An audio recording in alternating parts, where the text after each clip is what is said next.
We are the Iowa High School Athletic Association. We're proud to bring you this broadcast of Iowa High School Sports Championships, featuring Iowa's student athletes, schools, and communities. We support teamwork, sportsmanship, and education-based activities. Good luck, and thanks for watching.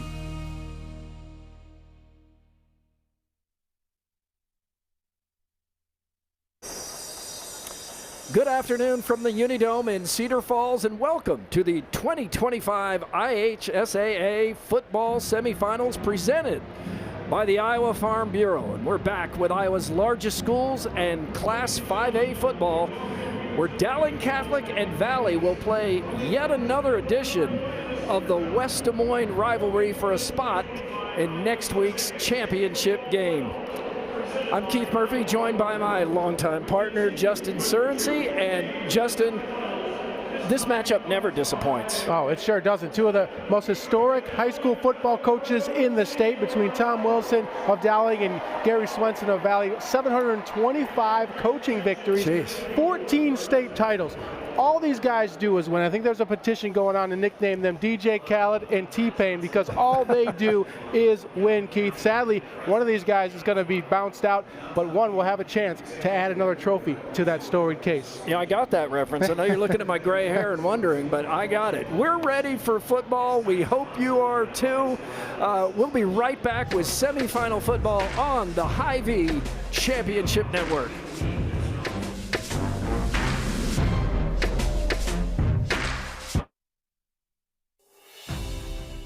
Hello, I'm Brent Johnson, a fifth-generation farmer from Calhoun County and president of the Iowa Farm Bureau. And I'm Tom Keating, executive director of the Iowa High School Athletic Association. We're excited to have you join us for our state football championships. As title sponsor of the Iowa High School Athletic Association, we're proud to support this fantastic event. At the Iowa Farm Bureau, we believe that strong farms and strong schools fuel strong futures. Iowa farmers are some of the most productive individuals in our state, working endlessly to grow and raise nutritious food that helps sustain the communities we all call home. Student athletes are also incredibly productive, dedicating countless hours to train and excel in their sports. Partnering with the Iowa High School Athletic Association allows us to celebrate the achievements of both groups while providing meaningful support to help Iowa's student athletes thrive. Reaching the state football championships is no small feat, and it takes a strong support system. Thanks to the Iowa Farm Bureau, we're able to honor students for their outstanding achievements, both on the field and in the classroom. They are committed to your success, helping our organization provide awards, grants, and scholarships to honor excellence in athletics and academics. As Iowans, we have much to be proud of. Whether you're a student competing today or a fan cheering from home, we all play a role in making our state shine. So, from the Iowa Farm Bureau and the Iowa High School Athletic Association, congratulations on a fantastic season and best of luck inside the Dome.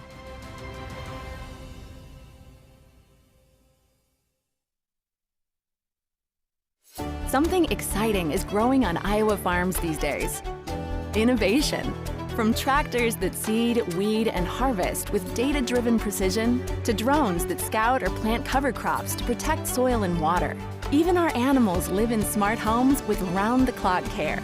Technology keeps your food safer, water cleaner, and makes us more sustainable. Because what we do here benefits everyone here. Life on the farm makes everyone's life better. Why am I seeing yield differences in only 2 of my fields? Great question, Evan. I've taken some soil samples, and it looks like you might have some fertility issues, especially in that northern field. Take a look. Nothing gets past you, Rick. Hey, how long have you been back there? An agronomist never tells. From personalized insights to year-round support, Channel agronomists always show up. Channel, all in, all season. IHSAA Semifinal Football is brought to you by the Iowa Farm Bureau, proud title sponsor of the IHSAA, championing youth through sports and education, and by Cookies, epic sauces and bold seasonings, Remember, smart cookies use cookies. And by the Iowa Bankers Association. Iowa Banks, your partner through it all. Welcome back as we get ready for kickoff in the Class 5A semifinal at the Unidome. Justin, what are you most looking forward to? Looking forward to who can maintain and control their emotions the most in this atmosphere here, Keith. You have a storied rivalry like we talked about in the pregame, but the stakes are even higher for a chance to get to that championship game. Which team doesn't look like the moment is too big for them? Who can handle it and go as if this is another game, as hard as that may be, but that could be a huge key. Before we kick things off, let's take a look at the keys to the game presented by Delta Dental of Iowa. And while you read this, please smile, Justin. Yeah, flip the field for Dowling. Don't be afraid to get a punt. You don't have to go for it on 4th down, but that punt could pin Valley inside the 5 or 10 yard line and force them to go long distances and then minimize the momentum mistakes. Dowling has lost to Valley, if you count last year's playoff game, 2 times in a row. They've not won the turnover battle. There's going to be some mistakes maybe from Dowling because of this Valley defense, but how do you handle it? Don't let that snowball into more. And the keys to the game for the Valley Tigers. Man, it's Tiger time. Time of possession for Valley. They destroyed Dowling in time of possession in that first game of the season where they got the victory. That was huge. 40 rushing attempts for Valley. They kept the clock going, and then special delivery. Valley does such a good job at scoring in multiple ways. 2 defensive touchdowns, a kickoff return touchdown, punt return touchdown, and 2 blocked kicks. If their special teams comes up big, this could be a big win. Those were today's keys to the game presented by Delta Dental of Iowa. For your smile, for your health, and for your community. Well, the Valley Tigers dressed all in white, Dowling maroons, naturally, with the maroon tops. First game between these two teams, Valley wins it 20-19. Dowling probably the favorite going into that game, but the Maroons just got away from what they do best at crucial times, and Valley found a way to win a 1-point game, and that's not unusual in this rivalry. We've seen so many overtime games, and more often than not, it seems like they meet in the regular season, and then they meet again in the playoffs. Yeah, it always seems to come down to that last play or a key play here and there. That's why controlling your emotions is so important, and winning that turnover battle. This is a game that's going to go back and forth. You have to have patience. If you find yourself down, just know that a big play can get you right back in it. There is Tom Wilson. What a record Tom Wilson has. 34th season overall with 309 wins. Between these two teams, they have been in the playoffs 89 times. Gary Swenson, the winningest coach in the state of Iowa, his 50th season. He's won 416 games. So these coaches between them, Justin, 725 wins. Yeah, it's been amazing. And you talked about them playing every year in the regular season. 7 times in the last 11 seasons, Keith, they've met in the playoffs.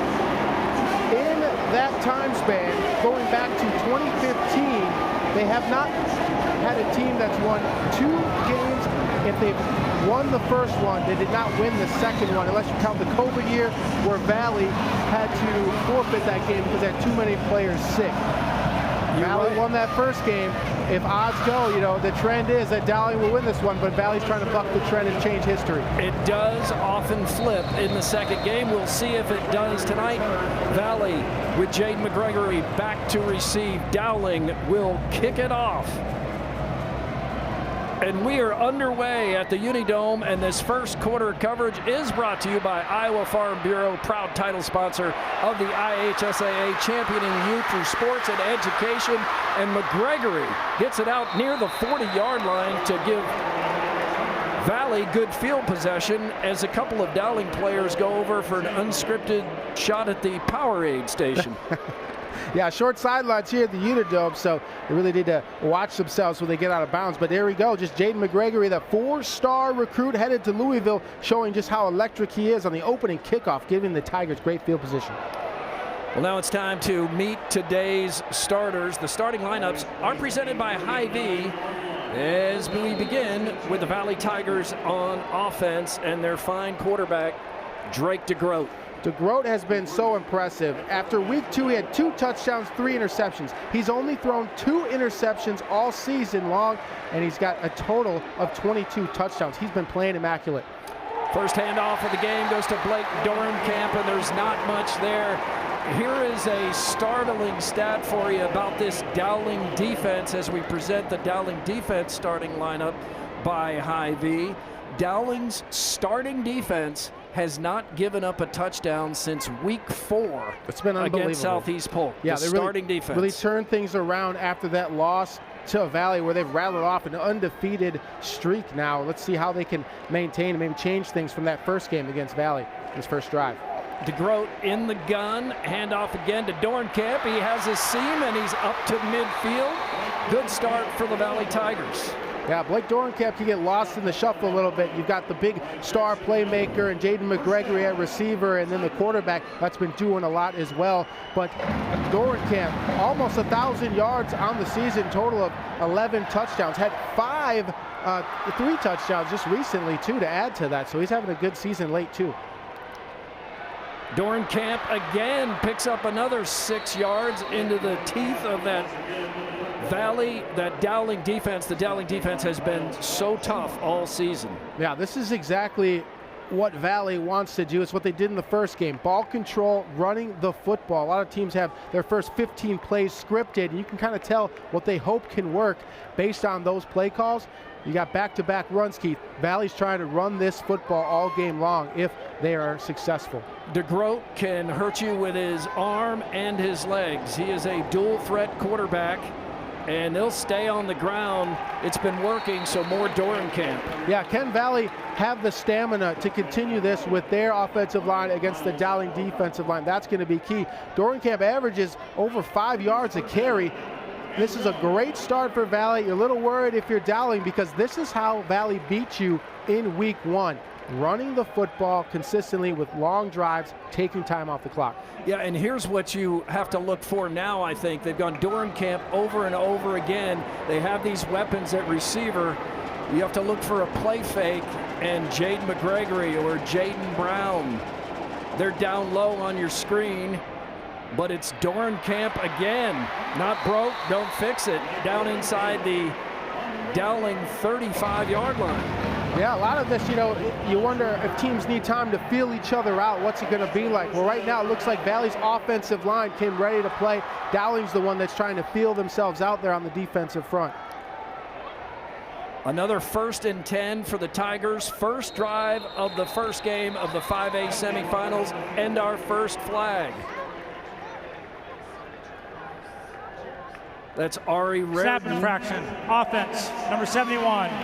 5 yards remains, first down. That was Ari Reardon on camera, but it's Andy Rickert that draws the flag. Hey, kind of a bum deal for offensive linemen, right? The time they hear their name on the on the game, on the broadcast, is when they have an infraction. When they do a penalty. But hey, this first drive though, across the board, the offensive line doing a great job. Now that's a little hiccup that's going to kill some momentum, but I'm guessing over the years, Coach Gary Swenson really used to dialing up some plays after adversity. Let's see if the Tigers go to the pass on 1st and 15. They will. Quick to McGregory, makes a move down the sideline, out of bounds, inside the 30. So an effective first and long play for the Tigers. Yeah, great job here. Just easy pitch and catch. You get to grow, get the nerves out, get a quick pass. But what defenders need to understand against an electric receiver, use the sideline to your advantage. Coaches used to always say, the sideline has never missed a tackle. What happened there? Jordan Watson forced McGregory to go inside. He's got all the space in the world there. Force him outside, it's just a 2-yard gain. Don't let him juke you and go to the inside. 2nd and 5. DeGroat to Dorenkamp. More room there. Dorenkamp goes wide, and he is into the end zone. Touchdown, Tigers. Just a great job by Dorenkamp reading the blockers. He waited. He had a lot of patience. That was key. He wasn't rushing to the line of scrimmage. Not everything has to be 100% full speed all the time. Watch him wait here and then hit that edge. A great job on the left side blocking there. Cole Wiarda doing a good job and blocking, leading the way for Dorenkamp to find the first score of this semifinal matchup. Conley Harn on for the extra point. Dylan Rodriguez on the hold for the Tigers. and it is good. So Valley takes its first drive and marches down the field, and again, that is the first touchdown given up by the starting Dowling defense in about 7 or 8 games. Yeah, in a couple months there, Keith. I mean, you have to be in shock a little bit if you're Dowling, but how do they play to those emotions? Valley only threw the football one time on this drive. They have not had to go into their bag of tricks in the passing game at all. This is just straight line him up and run the football. Nothing too creative, and they didn't have to be. So you have to feel really good if you're on the Valley side. Vice versa, if you're Dowling's defense. You know, the one time that they've had a one-possession game, Keith, was against the Valley Tigers. They've been blowing everybody out. Take some time to get used to, like, oh yeah, we're in for a battle today, guys. This is no more 35-0 games that we are used to. There's Dornkamp. He has not skipped Arms Day. Hy-Vee is a proud sponsor of IHSAA. Hy-Vee, where there is a helpful smile in every aisle. So now we'll get the kickoff from Harn, and Dowling will see what it could do with its first possession of the game, as Valley could not have scripted a better start. That kick is all the way into the locker room, so 20-yard line is where the Maroon Machine will begin under Tom Wilson. You know, these coaches, Tom Wilson and Gary Swenson, they have so much respect for each other. I mean, they really compete hard, and you know, these kids all live within a few miles of each other, most of them in the West Des Moines area, but they are not bitter rivals. They are trusted and proud rivals. Yeah, definitely. The rivalry is deep, but it's kind of like that brother-sister rivalry. You're always around, always competing in every sport. A lot of these players are dual sport athletes, multi-sport athletes, so they see each other so many times, just get annoyed of each other, and you keep battling. The Dowling starting offense, you see, led by Joey Nahas and Ian Middleton. Again, Hy-Vee, proud sponsor of IHSAA. Hy-Vee, where there is a helpful smile in every aisle. And there's the Valley defense, and they're playmakers all over the defense for Valley, too. A lot of talented athletes at West Des Moines Valley. Yeah, they really do. And the leading tackler, Hayden Demari, 43 tackles on the season, and a linebacker that really gets all over the field.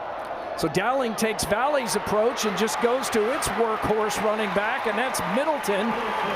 His helmet's off, but he's up to the 45-yard line. So a big gain from Middleton, who has a lot to handle.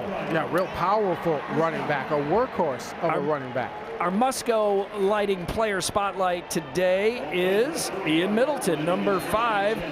He has been a standout in these playoffs all season long, and Musco Lighting is the official and exclusive sports lighting provider of the IHSAA.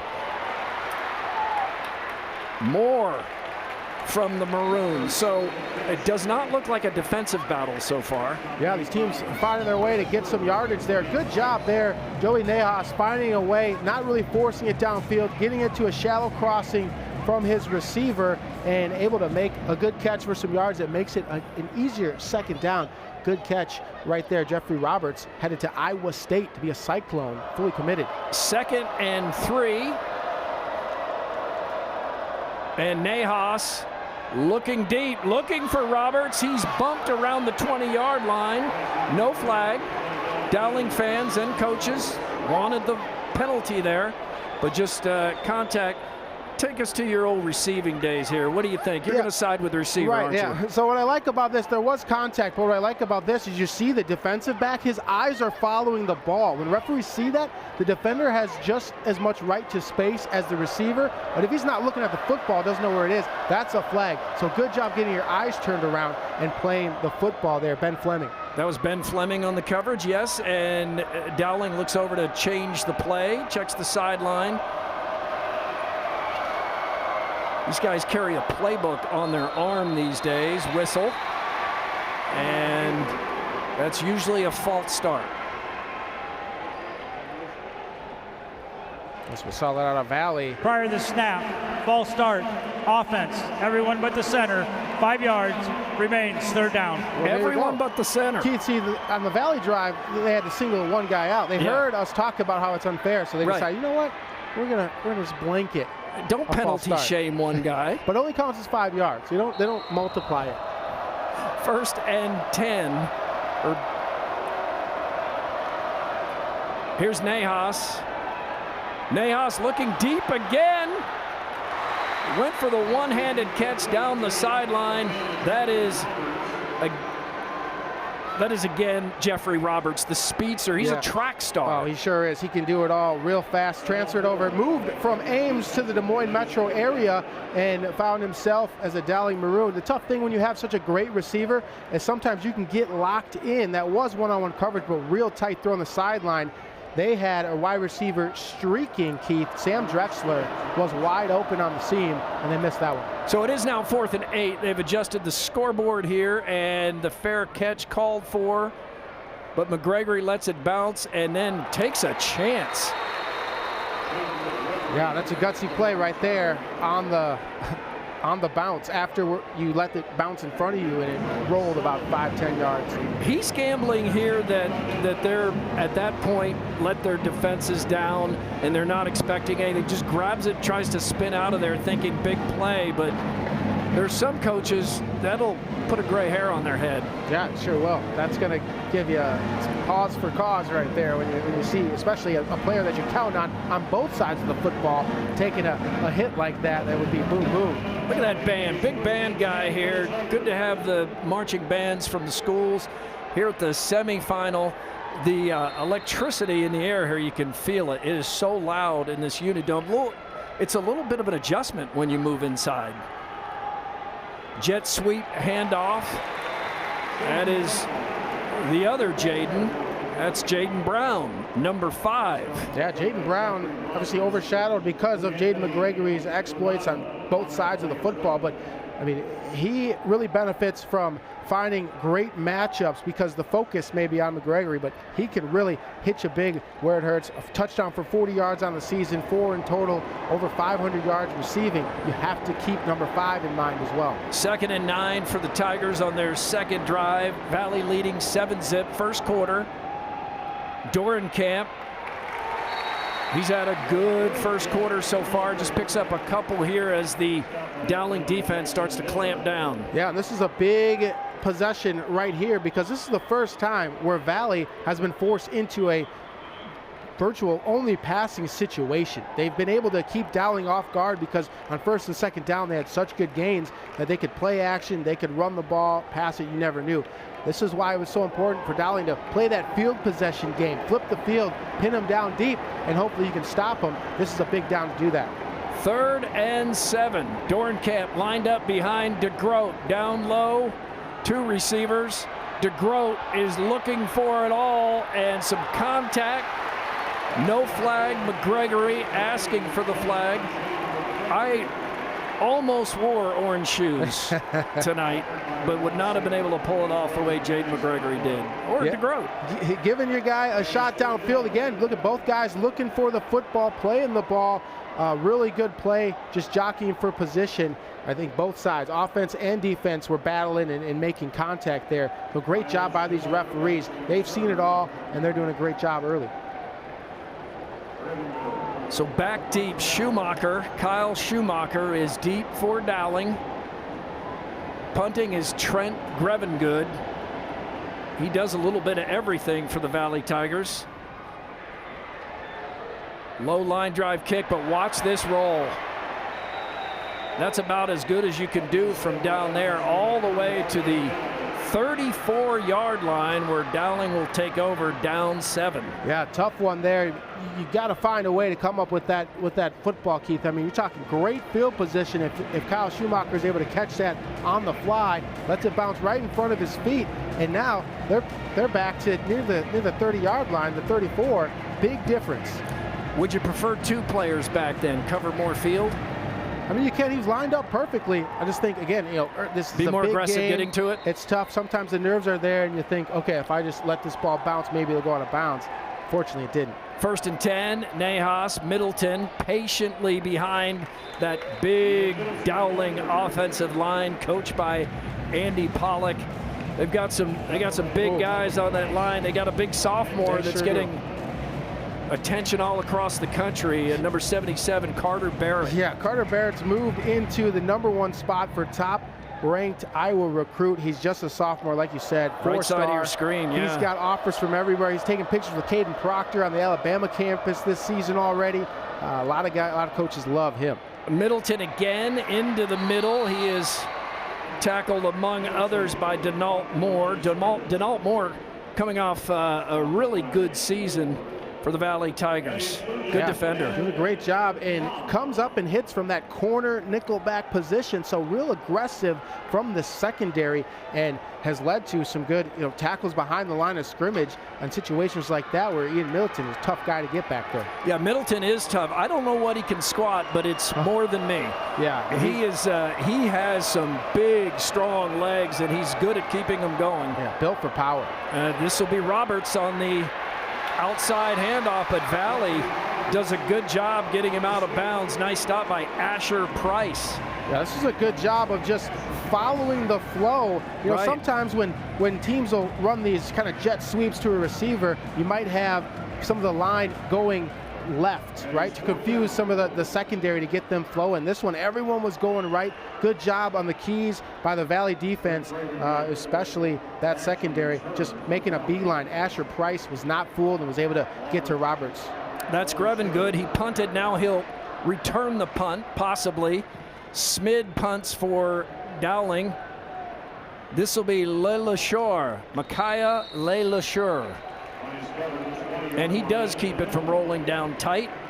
And Valley will take over 7-0. So now the game is settled a little bit after Valley made it look easy on that first drive. Yeah, and that's a big thing, right? Getting the lead early, and now everyone's settled. So now you're playing catch-up if you're the opposing team down 7 when everybody is kind of settled in and feeling good, feeling each other out.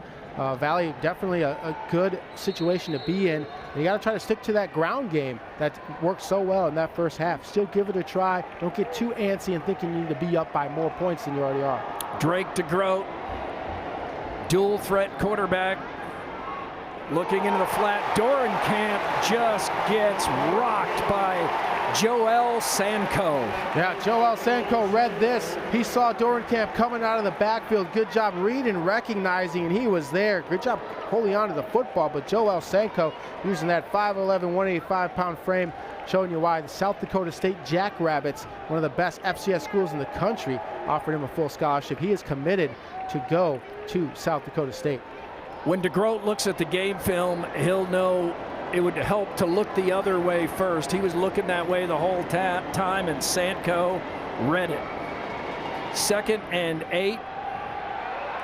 DeGroat facing some pressure, throws it out between 4 Dowling defenders, and not really anything developing there, partly because another good pass rush coming from that Maroon defense. Yeah, good job here, rolling out, little play action fake and trying to go to your go-to, Jaden McGregory. I think we're seeing from both quarterbacks here, not necessarily taking time to read the entire field, going to your go-to. We saw Nahas go to Roberts when he had other guys open, streaking down the field. Same situation there, Keith. Trent Grevengood wide open on a post, but early in the game, you're trying to go to a guy, that no one would, fault you for doing, but other people maybe could get the big play too. And Anthony Bonanno had the pressure that time. DeGroat, he's just going to throw it over to the sideline, and that'll bring up a 4th down for the Tigers, looking in the direction of Jaden Brown, but DeGroat just not wanting to make a mistake. Don't make it easy for Dowling by trying to put it in a window that's closed. Yeah, great job by Jeremiah Roberson, just getting in the way here, doing a good job of not falling for the kind of out and up. Jaden Brown running that out and up, you have to find a way to avoid that defender. It was dialed up well. If he could have avoided it, that is 6. Grevengood to punt. Schumacher back deep. He's standing at midfield near the Panther logo that Justin has all over his house. Boy, that's a good punt. It does bounce backwards this time. Good play by Fleming to down it at about the 36, 37-yard line. And now Dowling back on offense, yet to score in what has been an evenly matched first quarter other than that first drive, and that's not a small thing. That's 7 points for Valley. But when you look at the team statistics, everything is pretty even. Yeah, it sure is. They're going to be going back and forth. It's going to be really who makes that kind of big mistake, that big momentum swinging mistake, whether it's, you know, a fumble recovery or a pick six that can really kind of change things up fast. Here's Middleton reading his blocks, picking up a few yards. And in the first game against Valley that Dowling lost by 1 point, Dowling felt like it got away from what it does best, which is running the football behind that big, talented offensive line. And it's almost, when they're at their best this season, it's almost a Lombardi Packers approach, which is like, you know what we're going to do, try to stop us. And Middleton, tough guy to tackle by the jersey, but he is brought down by Hayden Demaray, number 8 for Valley. That'll bring up 3rd and short for the Maroons as they approach midfield. Yeah, that matchup with Demaray and Middleton, I mean, they're going to be seeing each other a lot. Demaray flies all over the field from that linebacker position. The senior, 6'2", 205, leads the Tigers in tackles with 43 on the season and has a fumble recovery as well. So that matchup is going to be a good one, especially late in this game, to see who has that stamina to keep going. 3rd and 2, Dowling to Middleton. Why wouldn't you give it to the big man? And he has the first down up near midfield. A little bit of a fight for the football there, but it'll stay with Dowling Catholic. Yeah, huge first down pickup there. 3rd down is going to be crucial for both teams, offensively and defensively. And anytime 3rd and short, number 5 is going to get that green light. He's been awfully tough to stop all season long. Tom Wilson looks like a professor right there, doesn't he? Preparing a class, getting ready. He's taught some classwork on football, that's for sure. Nahas in trouble, stumbling, flag flies in. Usually in the neighborhood of a hold. Yeah, and that one, Nahas was stuck on an island because Roberts fell down on his curl route, and that was the go-to. It was open, but then when he hit the turf, Nahas had to make an alternate plan and try to use his legs. We await the call.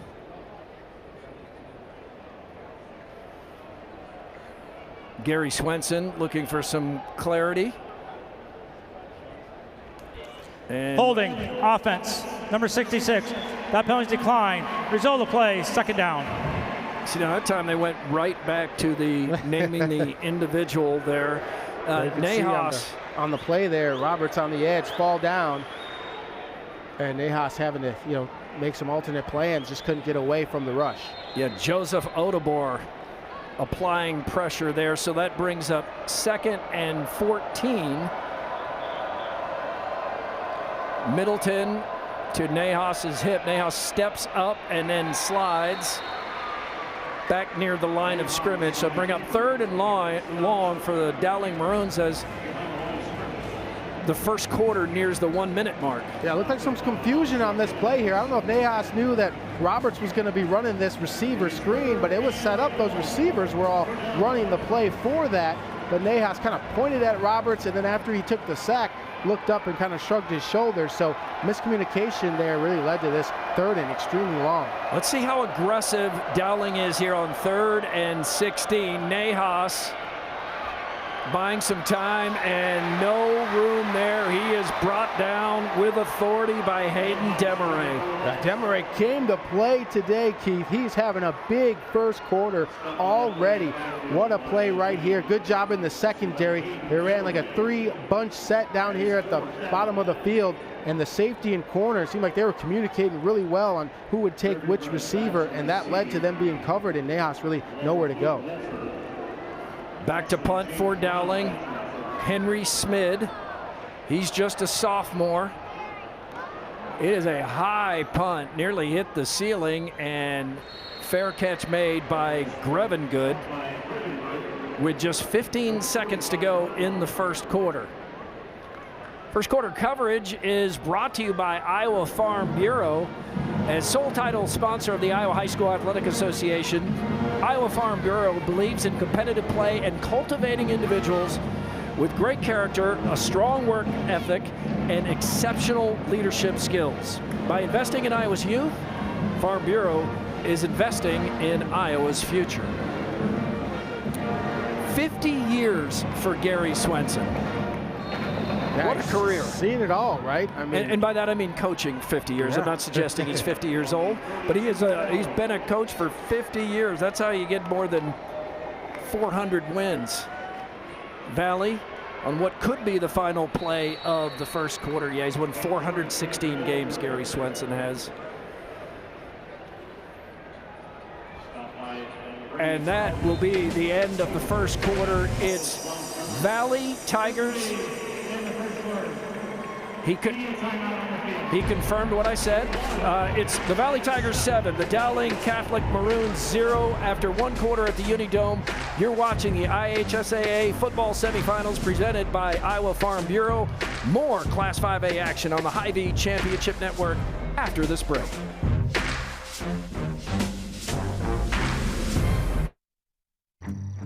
What does commitment mean? To protect what's important? To invest in the future? It means providing peace of mind. It's what reliable people do. It's what local banks do. Banking in Iowa goes beyond transactions. Banks work to help people and small businesses succeed. And Iowa banks are proud to be trusted partners in building confident banking relationships. Iowa Banks, your partner through it all. Professional Educators of Iowa, founded by teachers for teachers in 1981. What I like is that it is former administrators, teachers. They are people that are invested into, hey, let's make something great better. PEI, the Professional Association for Iowa's Independent Educators. The best thing about Professional Educators of Iowa is it's right in our backyard. It feels like home. Now more than ever, educators are choosing PEI. Something exciting is growing on Iowa farms these days. Innovation. From tractors that seed, weed, and harvest with data-driven precision, to drones that scout or plant cover crops to protect soil and water. Even our animals live in smart homes with round-the-clock care. Technology keeps your food safer, water cleaner, and makes us more sustainable. Because what we do here benefits everyone here. Life on the farm makes everyone's life better. We're not just lighting a stadium. We're creating lasting memories. We're not just installing a mini pitch. We're empowering youth to learn and grow. We're not just retrofitting an airport. We're creating an environment where workers can feel safer. This is why, whether it's a game down the street, professional stadiums around the world, or treasured monuments and landmarks, you always know when it's must go. Health powers life, from the delightfully routine to the truly uncharted. When injuries, illness, or normal wear and tear lead to joint pain or discomfort, count on advanced orthopedic care at Mercy One. From joint replacement to sprains and fractures to physical therapy, our team can help you get back to the activities you enjoy, ensuring you're ready no matter what life brings next. Find care at mercyone.org/healthpowerslife. Nothing matters more than our community and our patients. So when flu season's here, I love that I get to help protect them. When you get your flu shot at Hy-Vee, you can earn a 20-cent fuel saver. Scheduling your flu shot appointment is quick and convenient. Because you can just walk up when you're shopping or schedule an appointment, whichever works for you. Allowing you to pick a time that's best for you and your family. Keeping families and communities healthy feels good. Visit your Hy-Vee pharmacy, get your flu shot, and earn a 20-cent fuel saver today. IHSAA Semifinal Football on the Hy-Vee Championship Network is brought to you by Hy-Vee, a proud partner of IHSAA. Hy-Vee, where there is a helpful smile in every aisle. And by Sukup Manufacturing Company, the world's largest family-owned and operated manufacturer of grain storage, drying, and handling equipment. And by the Iowa Farm Bureau. From rural roots to statewide pride, Iowa Farm Bureau proudly supports student athletes across Iowa. We're back for the second quarter here on the Hy-Vee Championship Network with Valley leading Dowling Catholic 7-zip. What is your takeaway from the first quarter, Justin? Yeah, right now, I think Blake Dorenkamp, the running back, already nearly 60 yards rushing. A lot of that on that first drive for the touchdown, but defensively, Hayden Demere, 3 tackles and a sack, a force in that backfield for defensively for the Tigers. And add some more yards there for Dorenkamp as Valley goes to work to start the second quarter here. Up a touchdown. Again, just out of the shotgun, that handoff, a little motion to distract the Dowling defense with that motion coming across, kind of jet sweep play action, but ultimately handing it off to Dorenkamp. Some of the stuff, that Swenson's dialing up, little motions, little movement, is just to distract that defense, kind of like eye candy, but then it's just a basic running play when you really get down to it. Let's see what Valley does here on 3rd and 1. Drake DeGroat rolling, and he'll keep running, and he has the first down and avoids the high tackle. Yeah. Right, good job getting down there. DeGroat, gunslinger, right? Going to Northwestern State in Missouri to play football. Great organization there. He also has 7 rushing touchdowns on the season. He can beat you with his legs too, picks the right time as well throughout the game. He had the big touchdown difference maker in the first meeting between these two teams, the one that put Valley on top, that Valley ended up winning 20-19. 1st and 10, Tigers.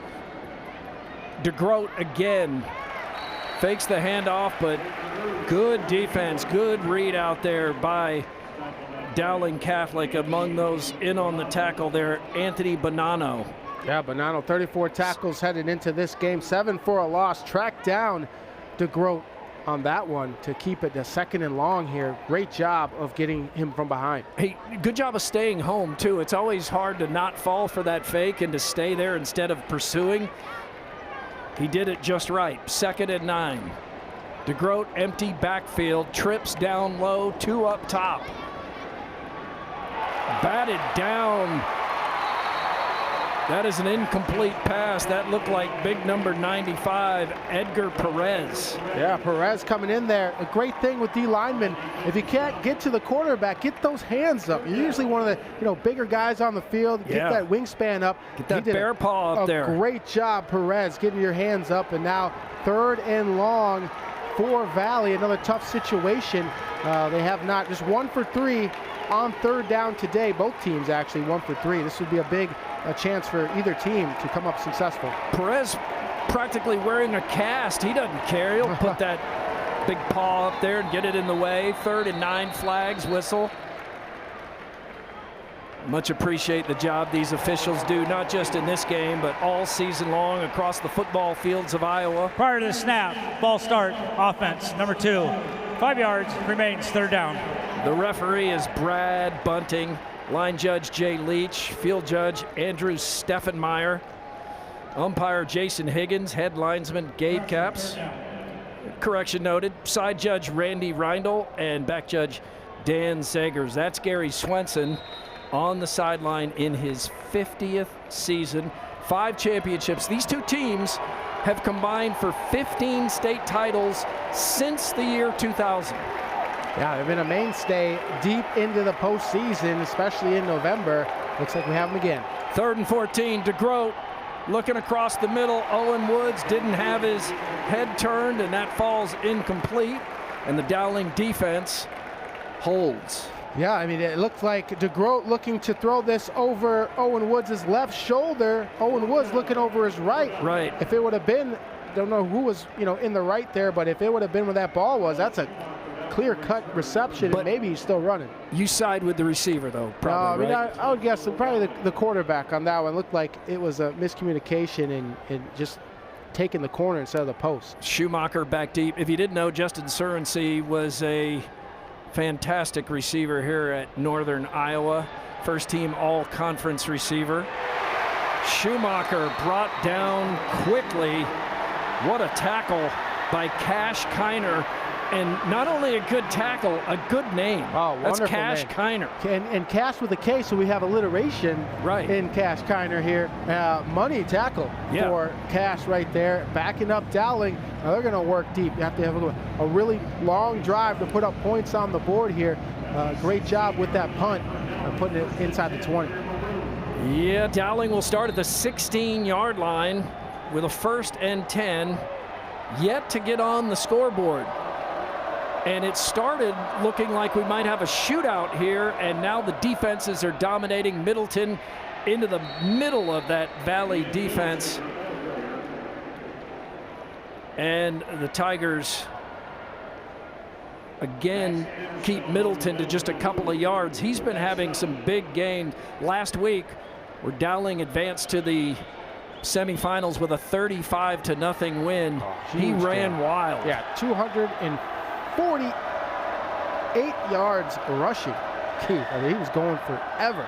Nahas looking for a streaking Drexler, and not quite in sync there. That's Sam Drexler, senior wide receiver. They have a couple of really speedy receivers in Drexler and Roberts. Yeah, they sure do. Sam Drexler, already a commit to Northern Iowa, so familiar confines here for him in the future. But those are some of the plays. I know it's tough. You think, okay, you get him again, right? But you have to have. Drexler had his guy, that ball a little bit too far to the middle of the field, and these are all going to get some connections here, but a big miss there for Dowling. 3rd and 8, Nahas zips it and complete. And this time, Drexler has it, and Dowling needed that not only to get out of that bad field position, but also give the defense a bit of a rest. Yeah, you have to get those big boys a rest on your defensive side. And this one, a great route, curl route, ran just past the sticks, so that way if he catches it and gets tackled, it's still a 1st down. Good job going beyond the 1st down line on that route by Drexler. Nahas looking deep, and some hand fighting error. Jeffrey Roberts, who's covered by Ben Fleming. And that's a good matchup. That's two talented guys. There's a really good receiver and a really good defensive back. Yeah, great job by Fleming, stride for stride with Jeffrey Roberts on that post route. Now this is something that, you know, it'll play itself out, but you look at Nahas. Yes, he gives a shoulder pump fake, but his eyes are never off of Roberts. So the pump does no good if you continue to look at the same receiver who was not running a double route. And you can't do two pumps. 2nd and 10, Ian Roberts up the middle to the 35-yard line. So that's productive. This sets up a manageable situation here on 3rd down for the Maroons. That's huge. A great job of not forgetting the run game. You know, sometimes in games, if you're down or it's tied, you want to get big chunks at a time, and you start throwing the ball and get pass happy. That was a great job of going back to the run. Now it's just 3rd and short. It is 3rd down. You need this, but short yardage is so much easier to get. 3rd and 2. It makes sense to go to Roberts behind that offensive line. It's close.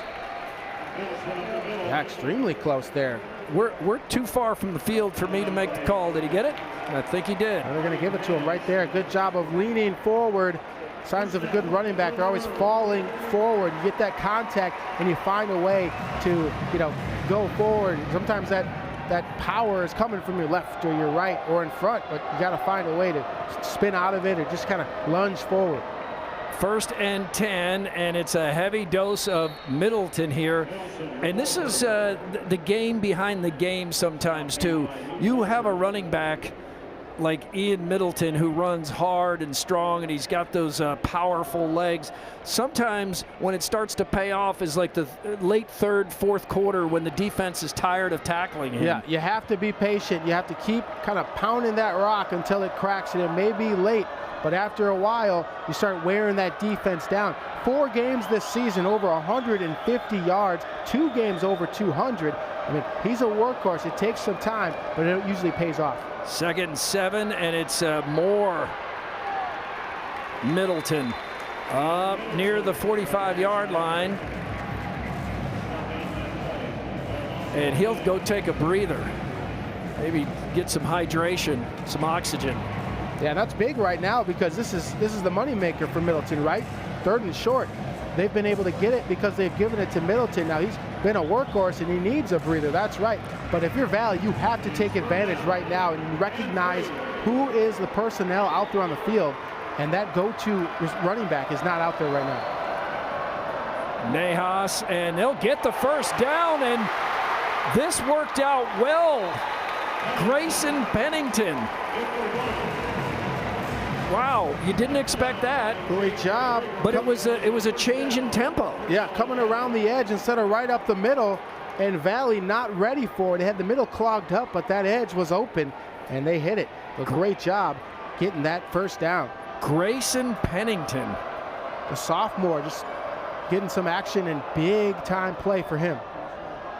This time Pennington in the middle, which is more what you see from Middleton, but what a play there to see Middleton go to the sideline for a breather, and Grayson Pennington comes on and picks up a big first down for the Maroons. This time goes into the middle of that valley. Grayson Pennington, he's going to become like an attorney or a Pennington law firm. Grayson Pennington will take care of all your needs. Ian Middleton just popped. Wow.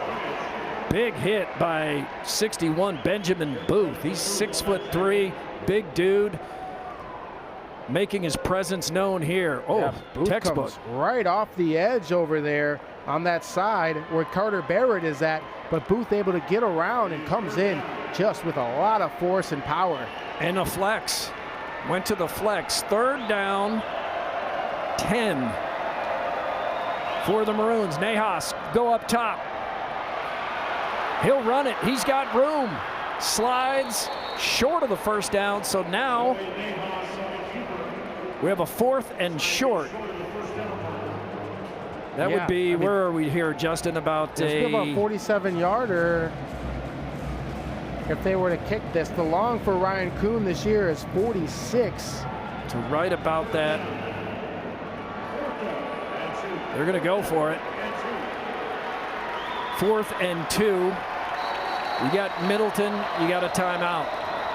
Timeout called by the Valley defense.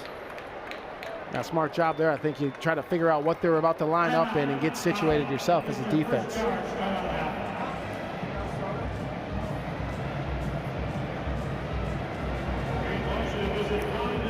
Looking at the Class 5A pod, Dowling Catholic routed Waterloo West, beat Waterloo West, then beat Iowa City West. Iowa City West beat Cedar Falls. Dowling has not really been challenged much in these playoffs so far. They have, since that first game against Valley, Dowling has just cruised into the #1 seed. Yeah, the last 10 games of the season, Keith, teams have reached 10 points just 4 times. I mean, this defense has only given up 7.5 points a game, and they are just rolling through people. 248 yards rushing by Ian Middleton against Iowa City West, 114 for Middleton against Waterloo West. Teams just don't have an answer. And you look at the bracket here, you got Dowling, Catholic, and Valley, of course, on right now. And then later tonight, we have a very different game in 2 teams trying to get to their first championship game. 2 relatively new schools, too. Waukee Northwest and Iowa City Liberty.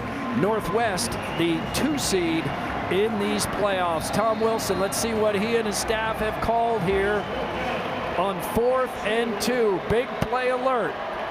Nahas in the gun, Middleton behind him. It's Middleton coming to the right. He's got the first down and more. Yeah, great job there by Dowling. This is just a stretch type play where Middleton uses the deep handoff to really gather some time and find a hole himself. So the linemen are all doing their blocking, trying to sprint out to the right side, but Middleton has the choice when he sees daylight to go.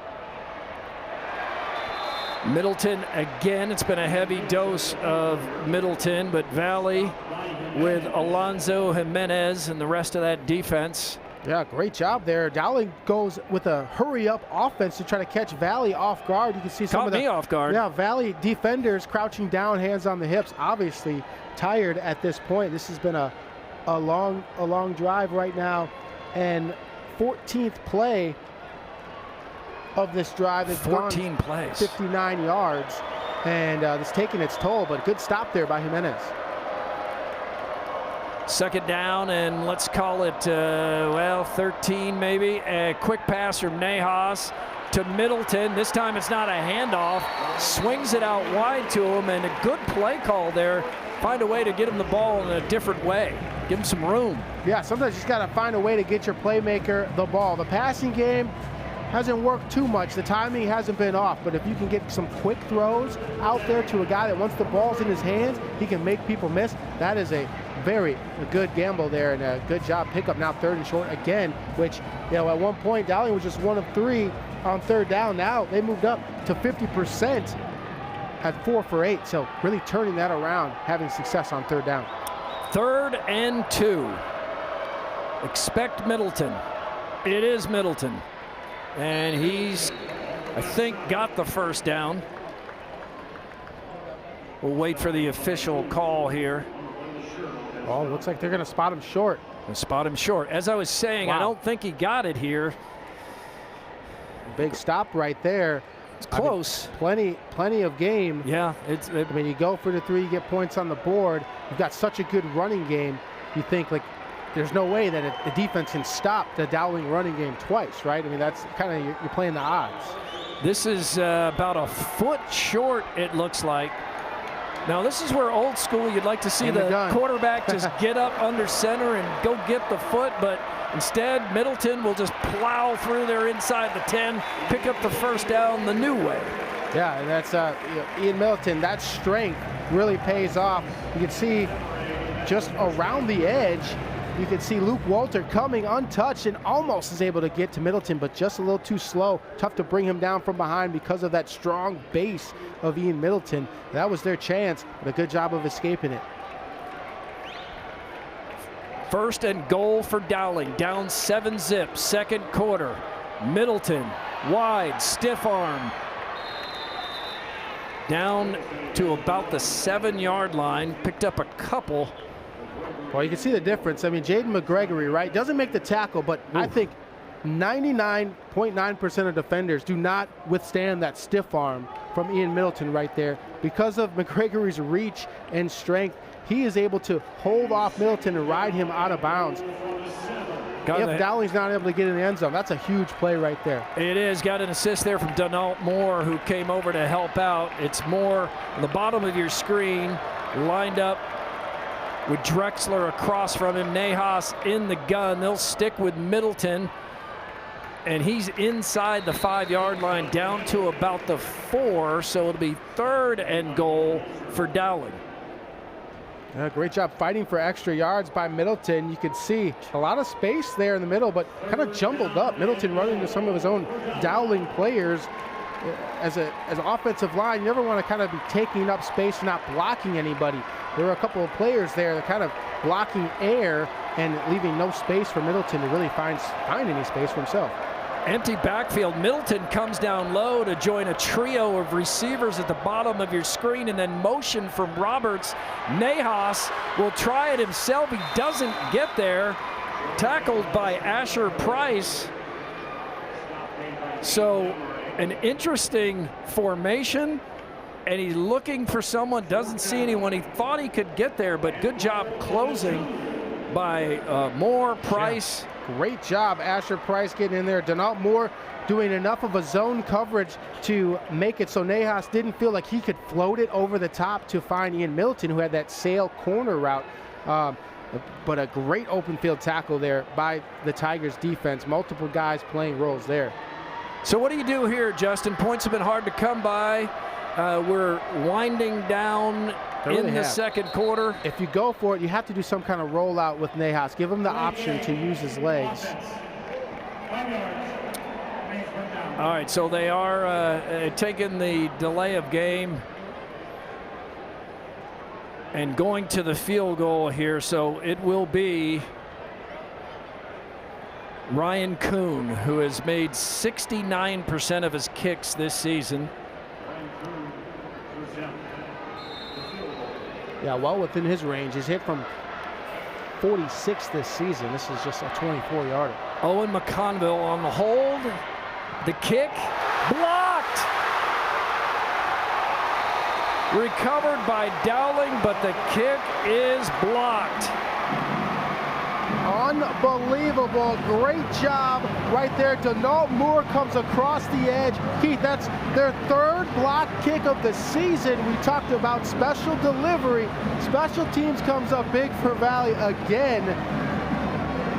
I mean, a great job, and it was easy, it looked for him. Denault Moore almost could catch that football coming off the tee. He was in such good position. Look where he is. That's a great job of coming around the edge. What a lot of special teams coach called getting skinny. You dip that shoulder, so when that edge blocker, all he hits is the side of your shoulder pad and almost propels you a little bit as you're rounding that corner. Great job. Also a good job by McConville, the holder, of not letting Jaden McGregory pick that up and take it the distance. Wow. It is the end of the first half with the Valley Tigers leading the Dowling Catholic Maroons 7-zip.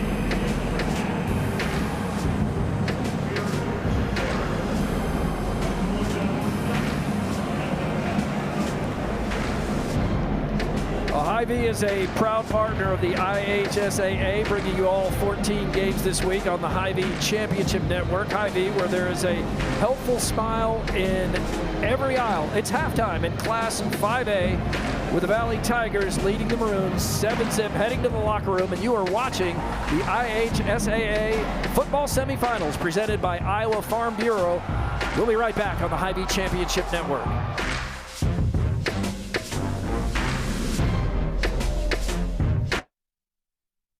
You come alive in the dead of winter and start work early on snow days, because snowed in is not an option. The Kubota Snow lineup of compact tractors, RTVs, and versatile attachments are built to move, plow, blow, and thrive in the winter, so when the snow falls, you could rise to meet it. Right now, bring home select Kubota equipment with 0% financing available or save up to $6,800. Visit GoKubota.com today to find your local Kubota dealer. High school activities have given me the opportunity to get involved and make new friends. Compete in sports that I love and meet new people. Do something I love while building the programs in my community. Not just be a role model off the court, but also be a role model on the court. Make connections and meet new people. They give me a reason to work hard and better myself for the future. Set good examples to the younger athletes. Have a positive impact on my community. Help us support Iowa high school activities.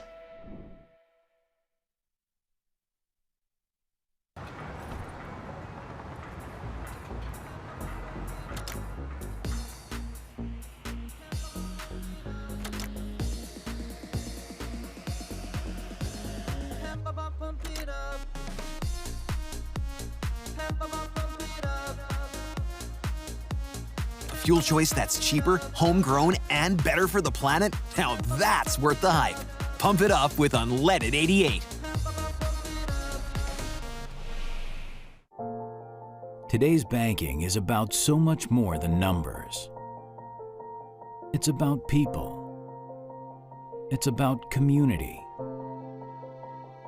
It's about the next generation. Banking is personal. That's what we believe. And that's why we'll always put you first. Northwest Bank. Commitment you can bank on.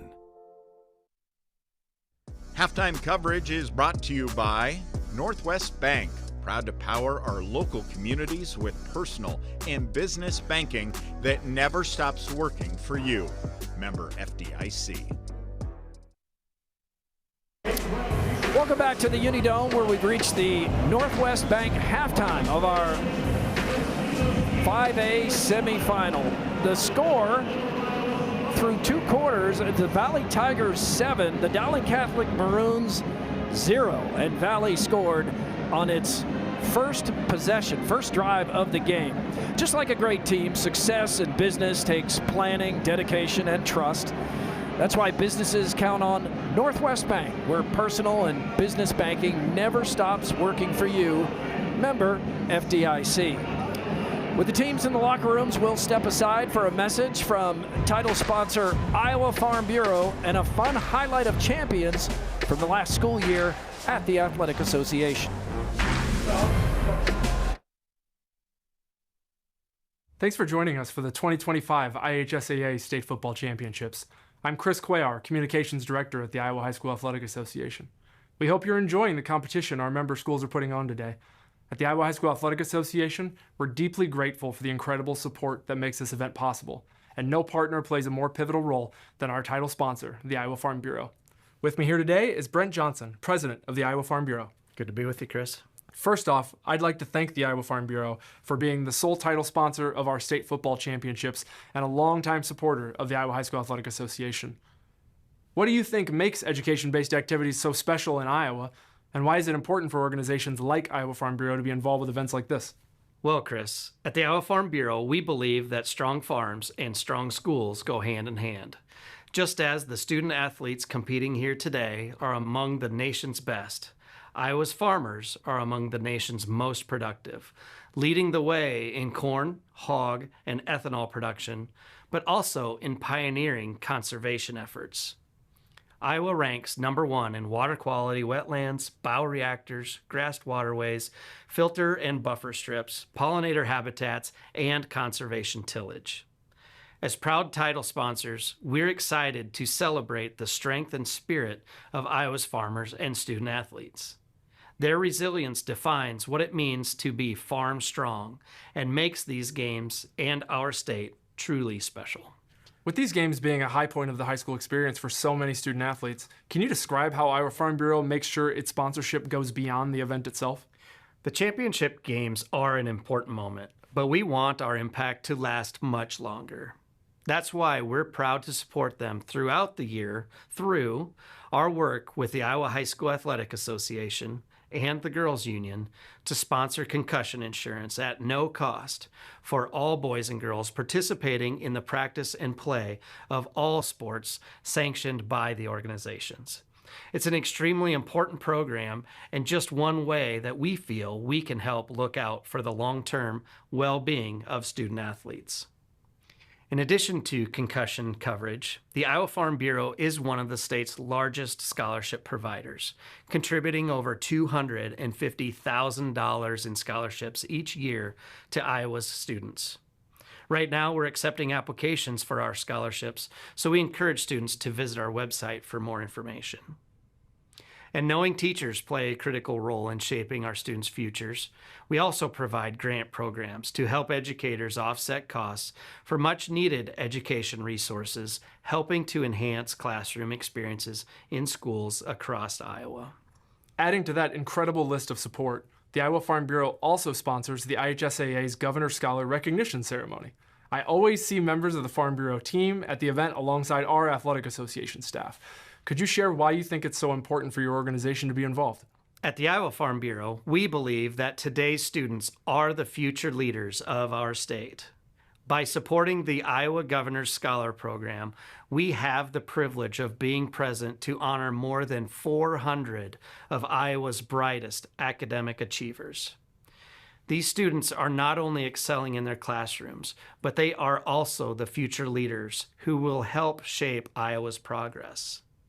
This initiative is deeply important to our organization, our members, and all Iowans, as it highlights the value of education and leadership in moving Iowa forward. Well, thank you for joining us today, Brent, and for your continued support of the Iowa High School Athletic Association. Your partnership has been essential in helping us grow student services through recognition programs, grants, and scholarships. We truly appreciate your commitment to education-based activities and the students we serve across Iowa. I don't get it. Why is there uneven crop emergence out here? Great question, Jill. From what I've seen, soil compaction from your sprayers and grain carts is the likely culprit. This can hinder root penetration and emergence along field edges. What would I do without you, Tom? Hey, that's what I'm here for. Let's catch up later. I'm needed over in Monroe County. From personalized insights to year-round support, Channel Seed pros always show up.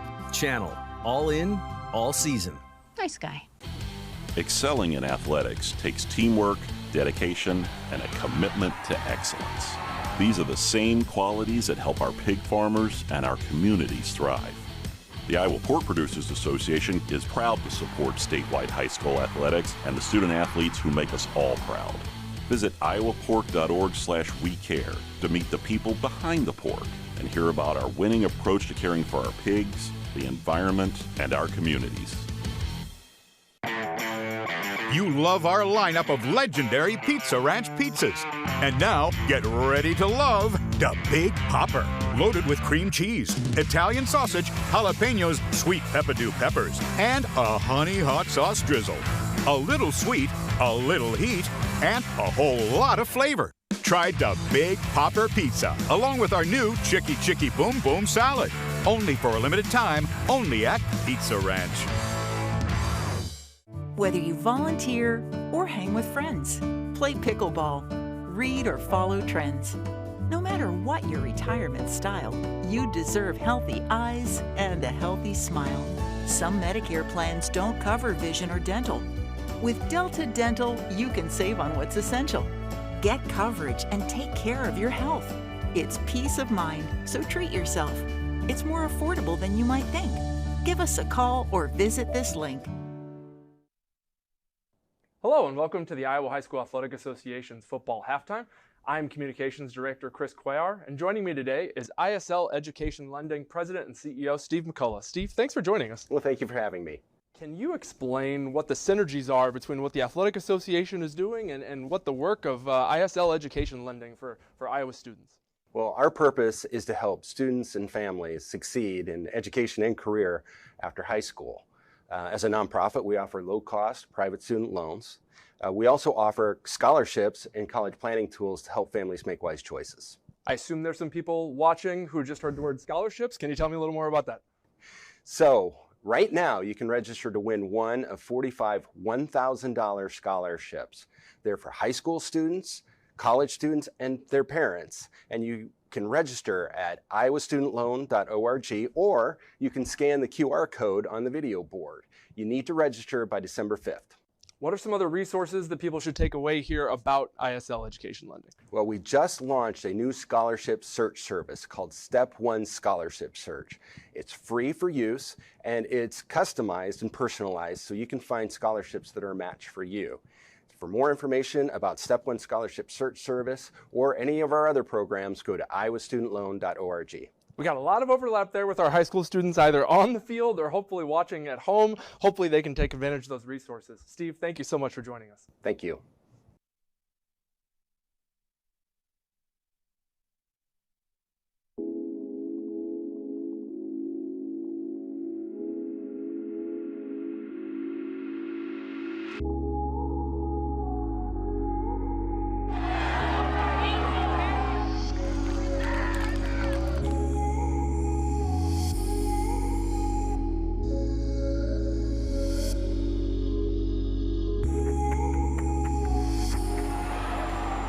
Into the end zone. Wow, it's a great pull. Here again. Wants to throw deep. Has a man open. Coopsy catches it at the 10. Turns into the end zone. And the celebration begins here for the Grundy Center Spartans. A wide open receiver makes the catch and pulls into the end zone for a touchdown. What a performance. North Polk goes undefeated. They will hoist the state's biggest trophy.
McGregory.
We're not just lighting a stadium, we're creating lasting memories.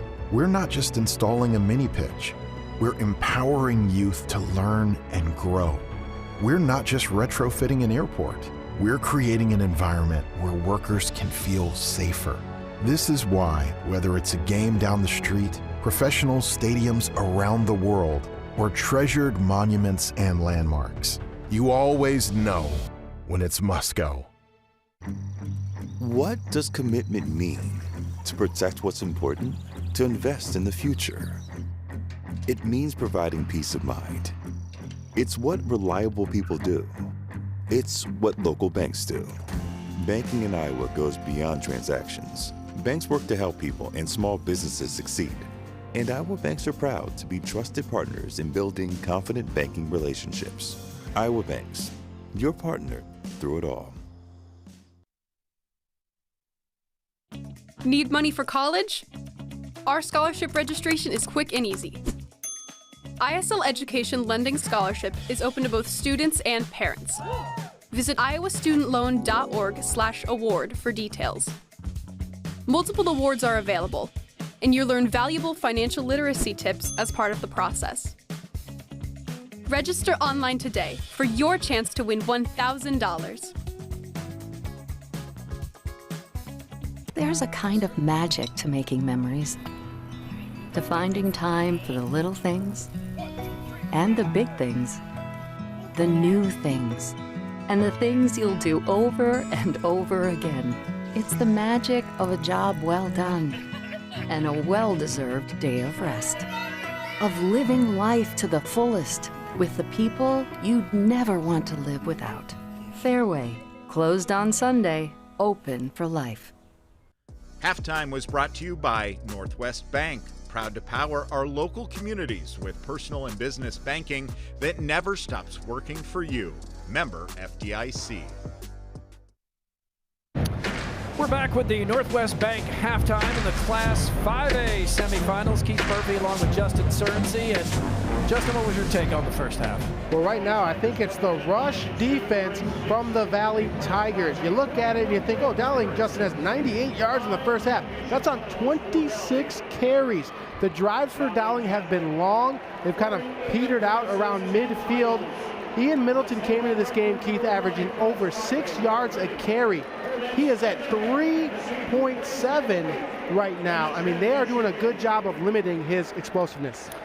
Before the third quarter gets going, here's a glance at the first half stats thanks to Suka. What jumps out to you? Definitely right now, it's third down conversions for Dowling. and it's not up there right now, but 0 for 1 in the red zone. That blocked field goal for Dowling to get in the red zone and not get any points, huge. Closed captioning on today's over-the-air networks is presented by Sukup Manufacturing. Sukup is the world's largest family-owned grain bin manufacturer and proud supporter of Iowa high school activities. Touchback as the second half gets underway and the Dowling Maroons will take over. That was the Northwest Bank halftime. Northwest Bank proud to power the local communities with personal and business banking that never stops working for you. Member FDIC. And you're watching the IHSAA football semifinals presented by Iowa Farm Bureau. And we are about ready to see the first play of the second half on the Hy-Vee Championship Network. Something that Tom Wilson and Dowling really do a great job is halftime adjustments. Look for something a little bit different from Dowling in the second half. Well, that wasn't different. Ian Middleton just up the middle, and again, Fleming, he's always around the ball. Price seems to be too. This Valley defense playing out of its mind so far. Yeah, doing a great job and kind of bending but not breaking. When it matters, they've come up with some big plays, forcing Dowling to punt their first 3 possessions of the game, all punts. That is something that Dowling is not accustomed to this season. Good first down, though, because this brings up a 2nd and 2, and Nahas, and it's not there for him. And lost his helmet, so he's going to have to come out of play. Morris Gay in on the stop for the Personal Valley foul, Tigers. Defense, number 50, grabbing the opening of the helmet of the offensive player. 15 yards in the run. The player that was fouled can remain in the game due to the foul. There you First go. down. Great explanation from referee Brad Bunting. Yeah. So he doesn't have to come out of play because it wasn't his fault or due to any negligence with a chin strap. Right. And an easy explanation to why Nahas' helmet did come off. So this is a good start for Dowling here, approaching the 43-yard line. 1st and 10, Nahas, and he is brought down, sacked. That is Demaray again. He's having a good game. And what a great job by Valley teeing up a blitz. Demaray, good first quarter, great start to this second half. Just unrelentless out there and almost untouched. To time that up, that's definitely something that they've looked at throughout the course of the season, and they felt like if they had Dowling in a certain down and distance that they would dial up a pass. And they sent Demaray in streaking. 2nd and 16, so Nahas looking for Roberts and almost had him. Coverage there by Layla Schur, and Roberts with that speed again had a step or two. Yeah, Roberts is gonna, have his way more times than not, but a good matchup here. Micaiah Layla Schur, all state in the long jump and in the 110 hurdles. I mean, that's a speedster as well, so speed for speed.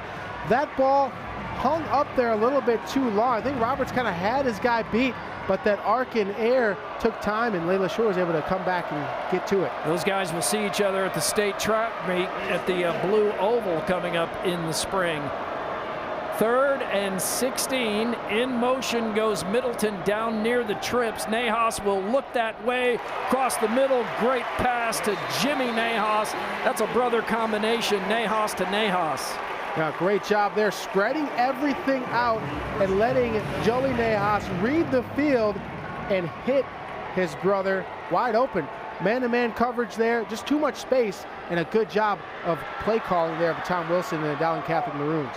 So the sack brought problems, but Dowling works its way out of it with a strong pass play across the middle, and now dial up Middleton again. He'll move it into Valley territory, or it's in Valley territory down to about the 45-yard line. Yeah, good job there. Dowling really seeking momentum on that 3rd down, able to convert that, kind of put momentum on your side. The Valley side really quieted down a little bit there. They were real rowdy coming out of that halftime with that lead and hoping to get a big play. Now Dowling able to use that to their advantage here on offense, getting real quiet out here and moving across midfield to do wonders for this offense. So Dowling had a blocked field goal to end the first half. There's a penalty. Fleming, Ben Fleming, number 10. Defense, number 10. 5 yards from the previous spot. remains, second down. Got a little too close to Sam Drexler. Yeah, he did. Down at the bottom of the screen, and that's called. Something you don't always see called, but you'll see it right here. Yeah, he's over. Yeah, it's and usually much like when receivers check in with the referees, being that close on the edge, usually you'll get like a back up 10 before the ball is snapped. Pass out in the flat. Drexler down the sideline. Is he in? He is. Touchdown Maroons. Sam Drexler. Well, we signed up Sam Drexler for some gymnastics and the balance beam because he tight-roped his way on the sideline. How did he stay in? Well, you have to be sure when you're doing a shove out there 5 yards away from the sideline that you have enough strength to push a guy out of bounds. That was just a kind of a lackadaisical. Oh, we're the four in the backfield. 5 yards, previous spot. Replay, second down. And you see the frustration from Sam Drexler, who did a magical job of running down that tightrope. He really did. That was a big-time momentum swinging play that Dowling needed. You have to really check in with those referees on the sidelines, give them a point. It sounded like there were just too many people off the line of scrimmage. Wow. So here's another look at this touchdown coming right toward you. He does somehow stay in bounds. If he had a bigger shoe size, he would have been out. Neha steps up in the pocket, brought down again by Demaray. Yeah, Demaray having himself a game here, wreaking havoc in the backfield. Good coverage there on the back end. That's why when you get your chance to make those big plays, the little mistakes, too many men, off the line of scrimmage, too many in the backfield, it's going to come to haunt you, especially as a defense that's so normally stout like Valley's. Jimenez assisted on the sack, helped bring in the rest of the way down.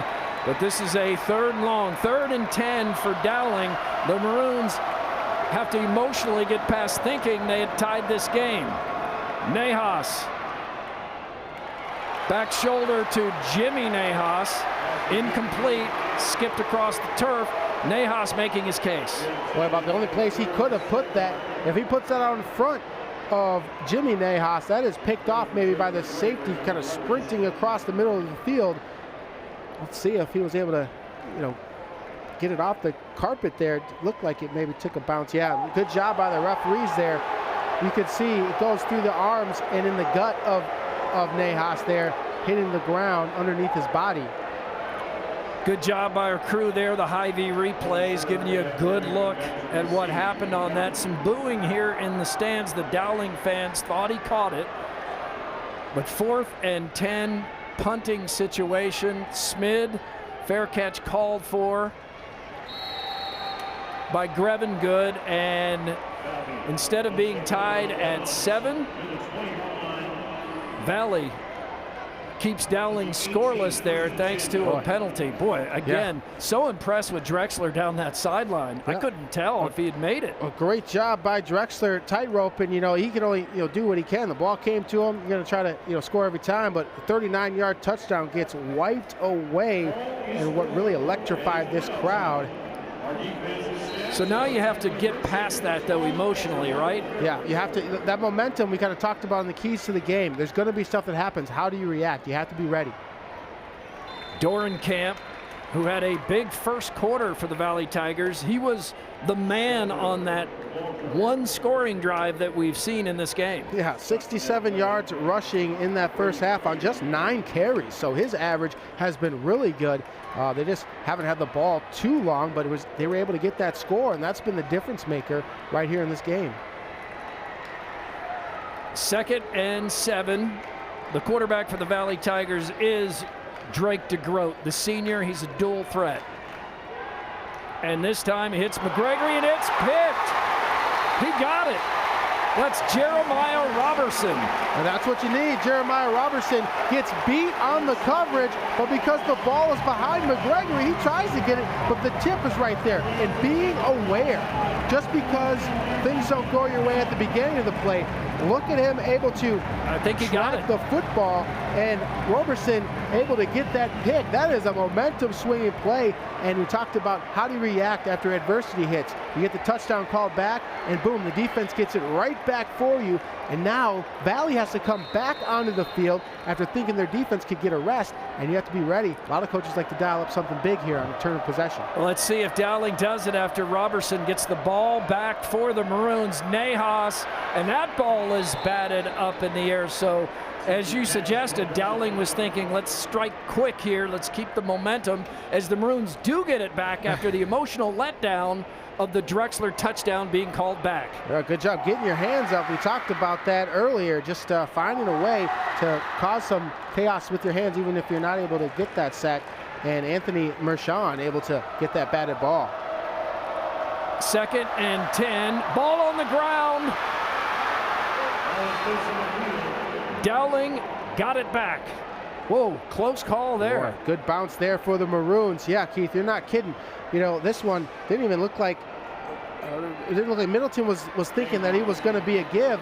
You know, sometimes it's a feel, and by the end of the season, that running back really gets the feel of the quarterback, and that Nahas and Middleton connection, and how it feels in the gut can tell a running back whether he's going to keep it or give it. Nahas alertly jumped back on the football to keep this drive alive, but it's 3rd and 15. 7 minutes to go, 3rd quarter with Valley up 7. Nahas zips it to Drexler, and he is inside the 30. Going to be short of the first down, but a manageable 4th down. Yeah, 4th down here, and how big is that, you know, kind of mishandled handoff there, Keith? I mean, just a couple yards short of the first down. Now a 4th down, and you have to make a decision here if you're Dowling. You already had one kick blocked. Could this benefit them? Now is it a no-brainer for them to go forward on 4th down? As sole title sponsor of the Iowa High School Athletic Association, Iowa Farm Bureau provides millions of dollars in awards, recognition programs, grants, and scholarships, helping to support student achievement on the field and in the classroom. Well, we've got a good one as we expected. It seems it happens every time Dowling and Valley play.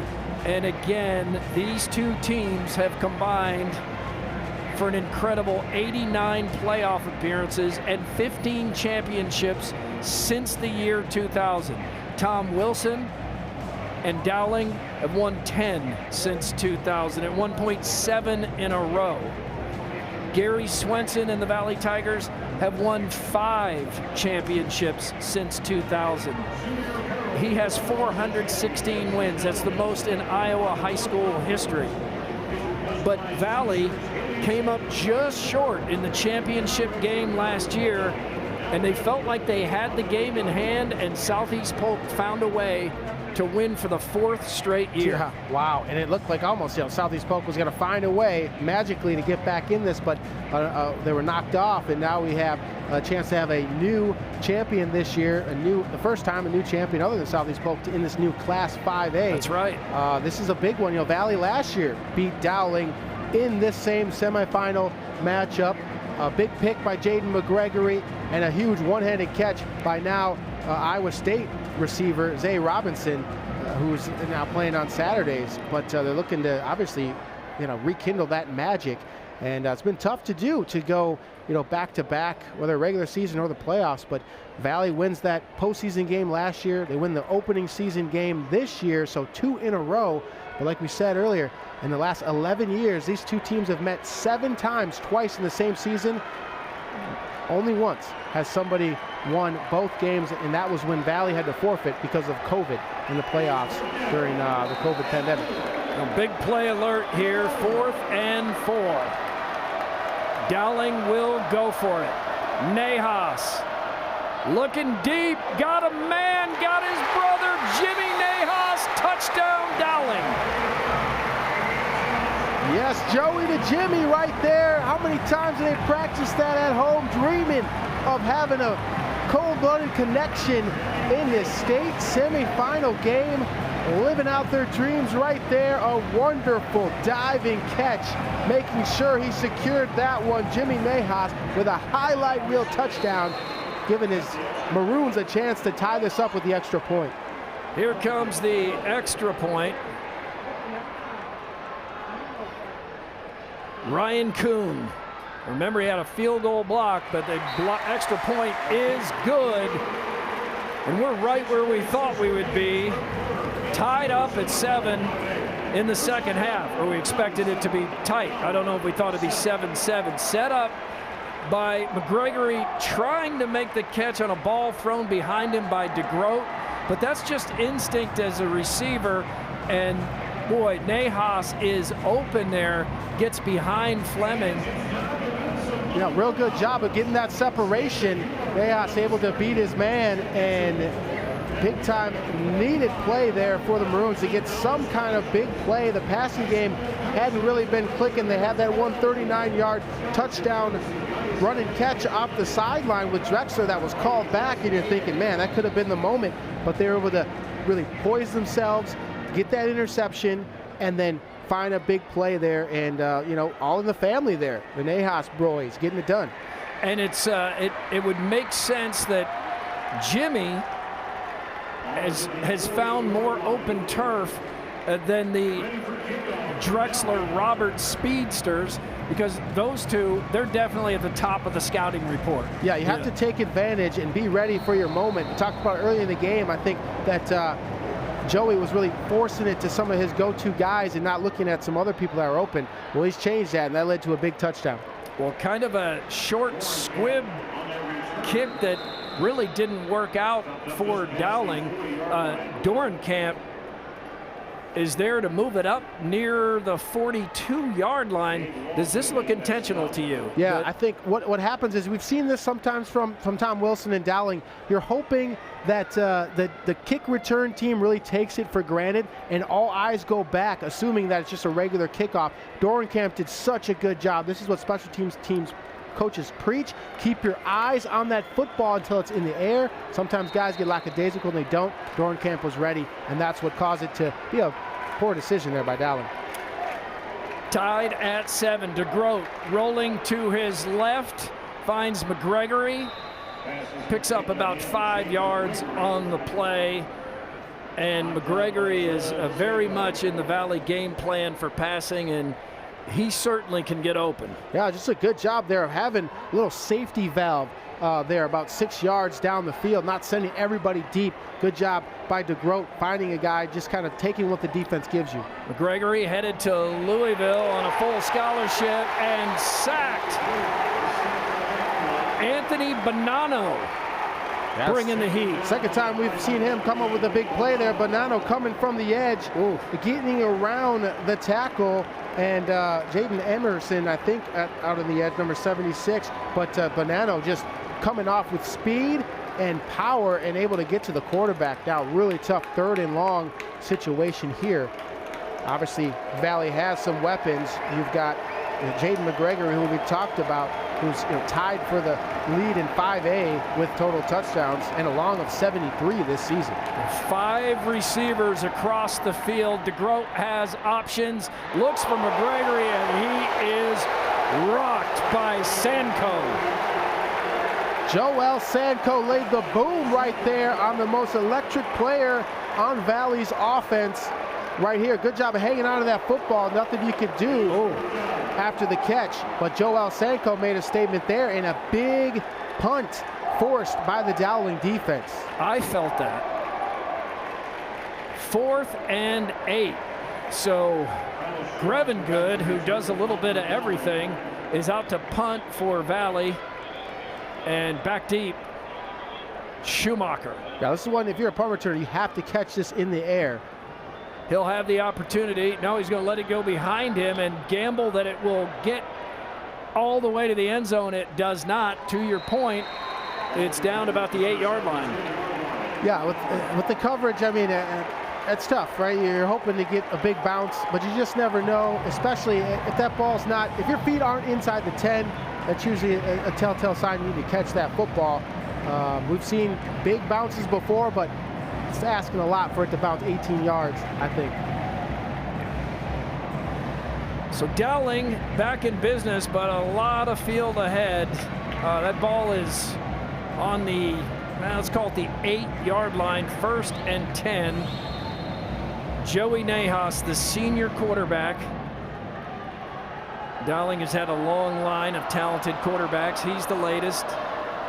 He can run too, hasn't done much running in this game. Middleton has. This guy's going to need an ice bath. Yeah, and this is the time when Middleton usually could start taking over with that power. Got some big offensive linemen across the board that can really wear on a defense. We'll see how Valley's stamina is right now. Third quarter, winding down. This is when all of that, resistance training and that the conditioning pays off. Dowling's got some big bodies that wear on people.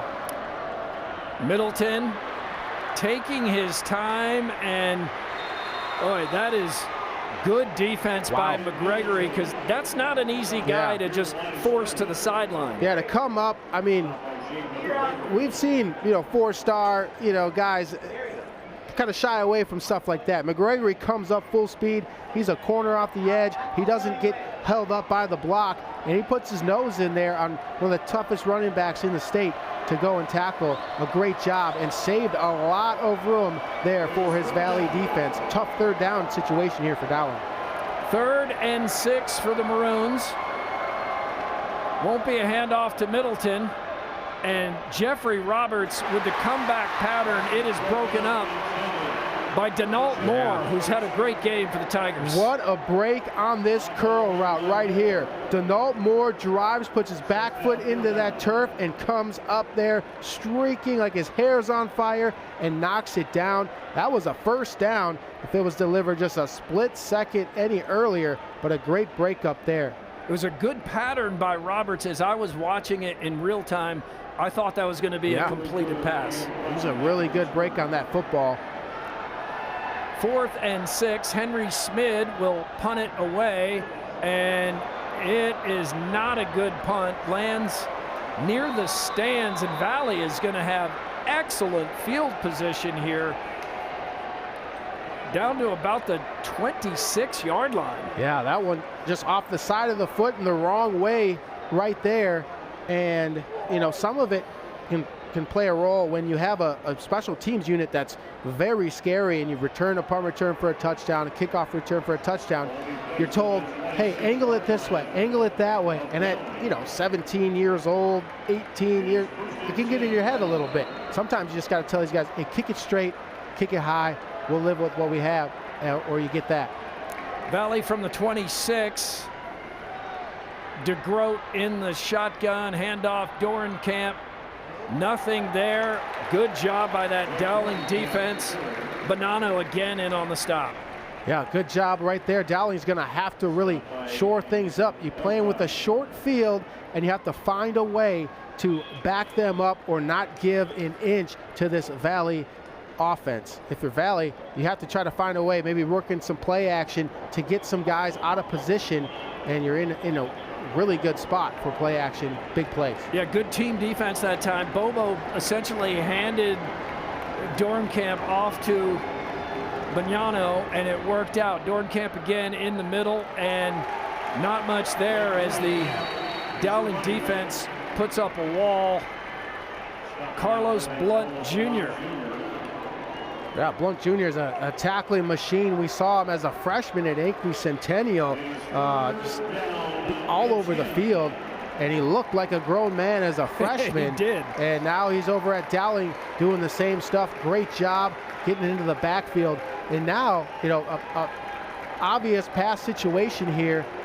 If you're Dowling, you just have to know down in distance. You just can't let them get to that first down marker and pick up this first down. 3rd and 10, passing situation for DeGroat. He'll roll to his right, throws back across his body and broken up. Nice play by Maddox Coppola. Boy, we talked about, with this big rivalry game, who's going to make the mistake, who's going to flinch. DeGroat is lucky that Jaden McGregory is such a great defensive back because that's what he played on that play right there. You're right. He was trying to get that ball knocked down, throwing against the grain in double coverage. Not a good idea. Thankfully, McGregory bats that down so they can still try to get a field goal. So Conley Harn will kick for the lead. This from about 42 yards. Got plenty of leg. And it's good. Valley leads 10-7. Big kick there for Harn. Points have been at a premium right now. So the 10-7 lead right here as this third quarter is winding down. What a great kick by Harn. Great job there. His long of the season was 35, so that's his season long. Trusting him in the postseason in the semifinals.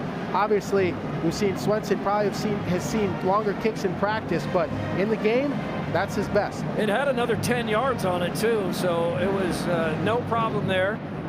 Good to see the Valley band here in the stands. It is just a charged atmosphere. It always is when Valley plays Dowling, but it's not usually contained in a dome. So it's extra loud. It's building. You can hear the cheers a little more. You can hear the band more.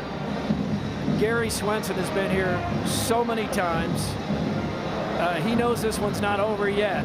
10-7, still third quarter, plenty of football to play. Harn feeling good after that long field goal, his longest of the season.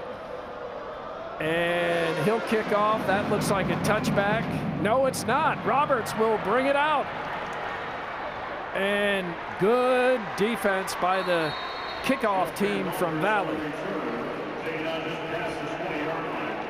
Did a good job. I mean, on that coverage to get Roberts, who was just running full speed after catching that right in front of the goal line to prevent a touchback. And not the greatest field position, again, for Dowling here on this drive. No, they're going to start a little ahead of where a touchback was, so Roberts Gamble adds 3 yards to the play. It'll take over at the 23, 1st and 10. We see trips down low here, 3 receivers down low for the Maroons. Tom Wilson down 3, his Maroons are. Middleton, that's about as much room as we've seen in the middle for a while. Yeah, and that could be a sign. We talked about kind of pounding that rock, and each one individually may seem like you're not doing much, but collectively, as the game goes on, all of a sudden that inch turns into 2 inches, and then that 2 inches turns into a 3-inch hole, and then it just keeps getting larger, and that's when you have to capitalize, but be patient to keep running and not get worried and think you have to air it out. Nice block that time by number 72, Evan Mitchell, clearing a path. Nahas has plenty of time, and Roberts is wide open. Can he get there? You're not going to catch him from behind. Touchdown, Maroons. Dowling Catholic leads. They've been waiting to get that one-on-one coverage with Roberts to where they could really sneak one in between the numbers and the hash, and they got it right there. Nahas had enough time that he wasn't throwing it when Roberts was too far deep, so everything is kind of behind him and he has to wait for it. That one, enough on target to make Valley pay, and that's the big play that Dowling's been waiting for right there to open things up. It just hasn't happened, and there it was right there, kind of the crescendo right there for the offense. Finally a big play to Roberts. That's Ryan Kuhn, the kicker for Dowling. Kuhn had a field goal block, but his extra points have gone right through. Boy, we've got a good one going, like we thought we would. It is the Dowling Catholic Maroons 14. Yeah, right here, just a good job. Gotta say, Nahas doing a good job. He was locking in on his receivers for the whole first half and much of that third quarter. He did not do it on that play, and we've seen it with great safeties. Xavier Wampa watches a lot of the quarterbacks in high school.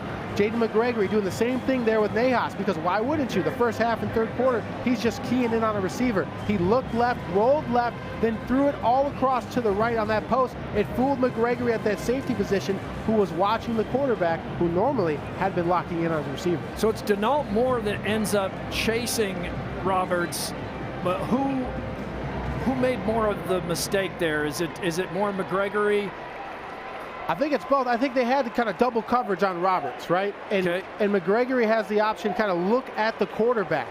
Nahas did a great job of fooling McGregory. So when Denault Moore gets beat on the man-to-man coverage, because you have double team, there's McGregory's not there. Right.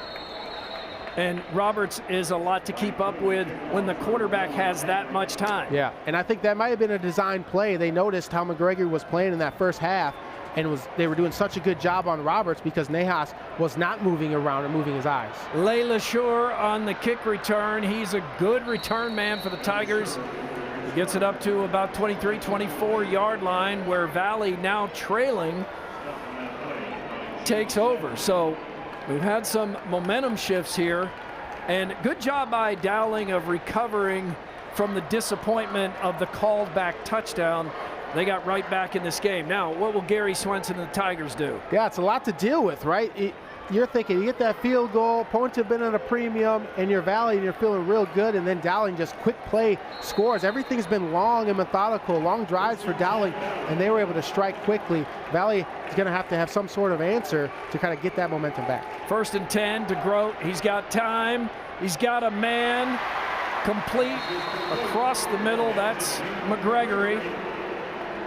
And it's easy to get your composure when you got a guy like McGregory. I mean, this is no fear. This is across the middle. You know that you have a guy ready to drill you in your back. Kyle Schumacher right there laying the hit on McGregory. That's after a couple of drives we took the big hit from Joel Senko across the middle. Great job making that catch.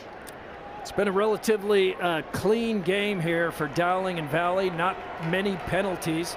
1st and 10 again for DeGroat and the Tigers.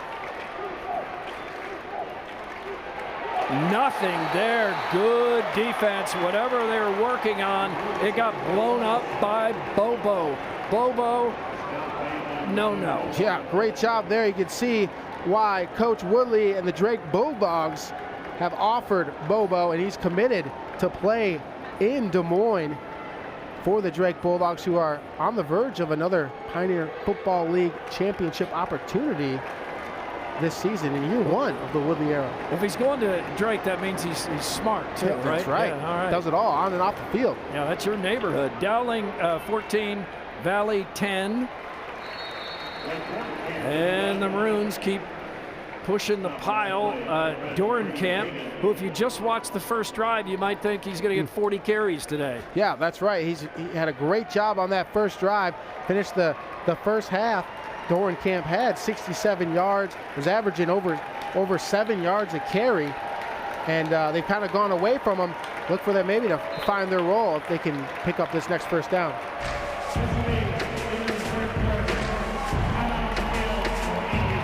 Well, it is the Dowling Catholic Maroons 14, the Valley Tigers 10 after 3 quarters at the Unidome. You're watching the IHSAA football semifinals presented by Iowa Farm Bureau. More Class 5A action on the Hy-Vee Championship Network after this break. Nothing matters more than our community and our patients. So when flu season's here, I love that I get to help protect them. When you get your flu shot at Hy-Vee, you can earn a 20-cent fuel saver. Scheduling your flu shot appointment is quick and convenient. Because you can just walk up when you're shopping or schedule an appointment, whichever works for you. Allowing you to pick a time that's best for you and your family. Keeping families and communities healthy feels good. Visit your Hy-Vee pharmacy, get your flu shot, and earn a 20-cent fuel saver today. I don't get it. Why is there uneven crop emergence out here? Great question, Jill. From what I've seen, soil compaction from your sprayers and grain carts is the likely culprit. This can hinder root penetration and emergence along field edges. What would I do without you, Tom? Hey, that's what I'm here for. Let's catch up later. I'm needed over in Monroe County. From personalized insights to year-round support, Channel Seed pros always show up. Channel, all in, all season. Nice guy. What does commitment mean? To protect what's important, to invest in the future. It means providing peace of mind. It's what reliable people do. It's what local banks do. Banking in Iowa goes beyond transactions. Banks work to help people and small businesses succeed. And Iowa banks are proud to be trusted partners in building confident banking relationships. Iowa Banks, your partner through it all.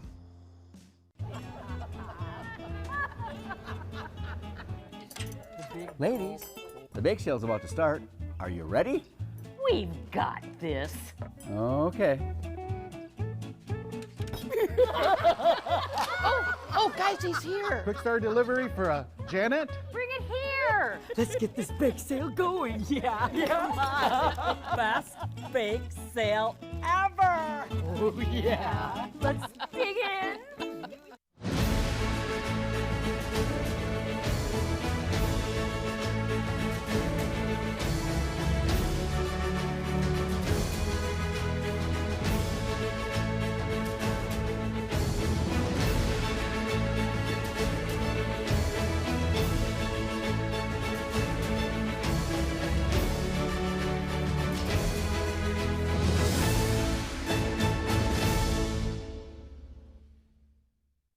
Something exciting is growing on Iowa farms these days.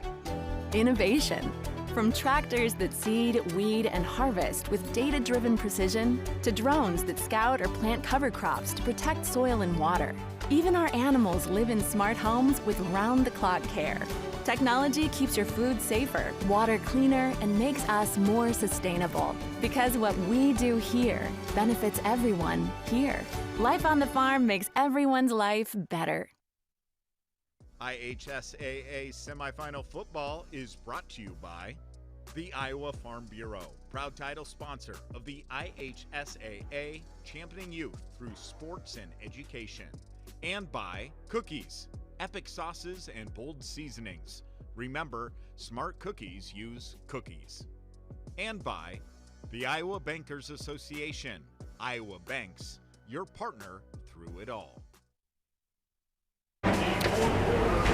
Back for the fourth quarter to decide this semifinal in Class 5A. Long-time rivals, Dowling and Valley.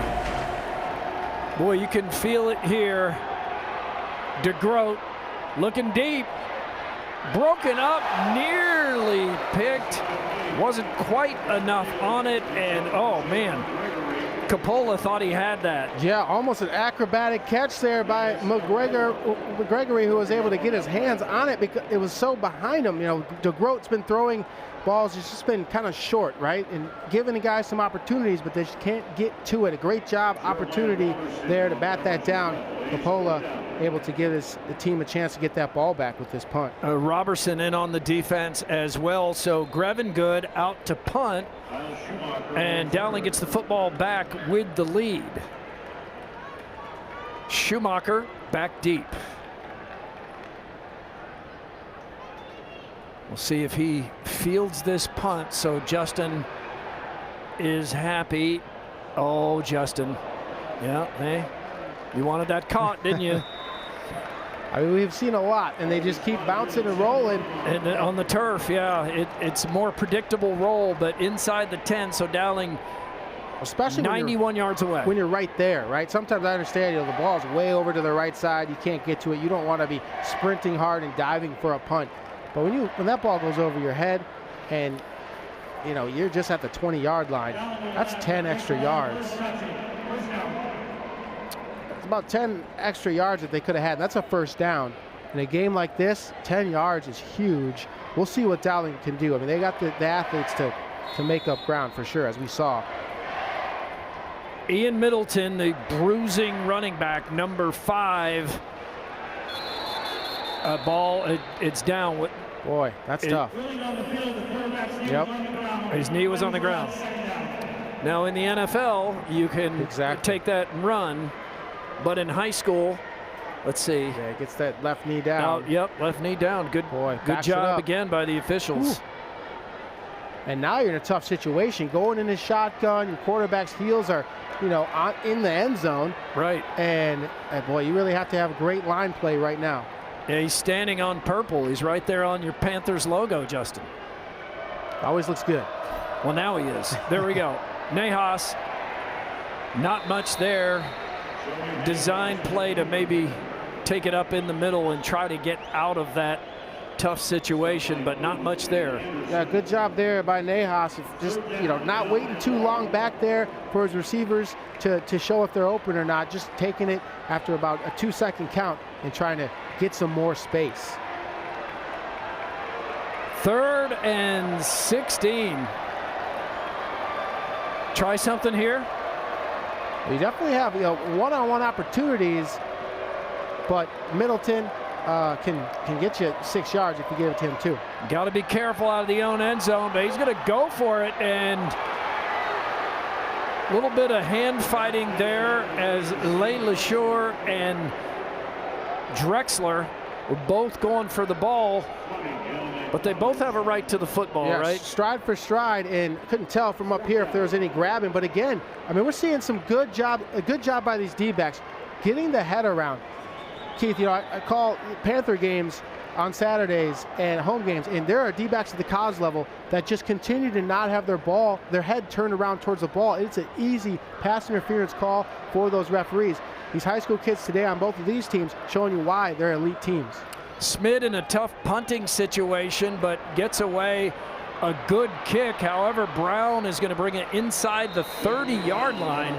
So Valley down 4 and getting to the point where they're probably going to consider going for it on 4th down since they're down by 4. Yeah, field position battle, Wow. and Yeah. this is like kind of knowing your surroundings or being lucky. But I think when you start with your heels just inside, if I take any steps back, I'm in trouble. Right. That's a good look at where his foot was on the Hy-Vee replay. So Gary Swenson's Tigers have great field position here, starting at the 28-yard line, 1st and 10. Still 10 minutes to go, so maybe would still think field goal. McGregory's looking to pass, and he'll throw it away. Veteran play there, don't force it. Yeah, great job there. Another play, really impressed again by the IQ of some of these guys out here. Keith, if you're a receiver and you get an opportunity to throw the football at the high school level, there's a lot of times those guys are chucking the ball downfield. Triple coverage, quadruple coverage. I'm gonna make something happen. I finally get to throw the ball, show the coaches what I can do. Smart play right there. Selfless. We do have a flag. Intentional grounding offense. Number 7. Number 7 was not the original possessor of the snap. Therefore, he's not granted the ability to throw the ball away to avoid a sack. This will be a 5-yard penalty from the spot of the foul. Loss of down, 2nd down. That is a great explanation. Wonderful. Of what that is, because my first thought is he's nowhere near the pocket, but the pocket doesn't apply to him as the referee just told us. And that is not only a penalty, it's a loss of down. Yeah. That is a potentially crushing penalty. Yeah, so now 2nd down. He's trying to make a smart play, right? He doesn't want to get his team in trouble. You need to have more guys than one running a route then if that's going to be in play. Nice stop there by number 33, Jackson Miller. Yes. Got 33 solo tackles, at least 34 now. Yeah, Jackson Miller not fooled right here by the screen. He saw that coming, unblocked and unbothered right there. We were complimenting McGregory on just throwing it away, but as it turns out, he needed to throw it somewhere in the field of play because he had taken the handoff. So this becomes a really tough situation here with 3rd and extra long. DeGroat rolls out of the pressure, finds Dorenkamp, will pick up a few yards, but nowhere near enough, so 4th and long. Yeah, good job. Just not throwing it into danger, right? You don't have anybody. Get to Dorenkamp. Maybe he can make a guy miss and make a big play. Great tackle by Joel Senko by making that stop. And a little bit of a field position battle here. He did a great job of backing Dowling up and then forcing them to punt. Now you have a chance right now. You almost think maybe take a delay a game, Keith, as this is tough for a high school punter to be able to coffin corner this kick right here without extra space, but we'll see if he can get it done. It's Grevin good, and he does just squib it off the side of his foot, so it's going to be better than expected field position for Dowling.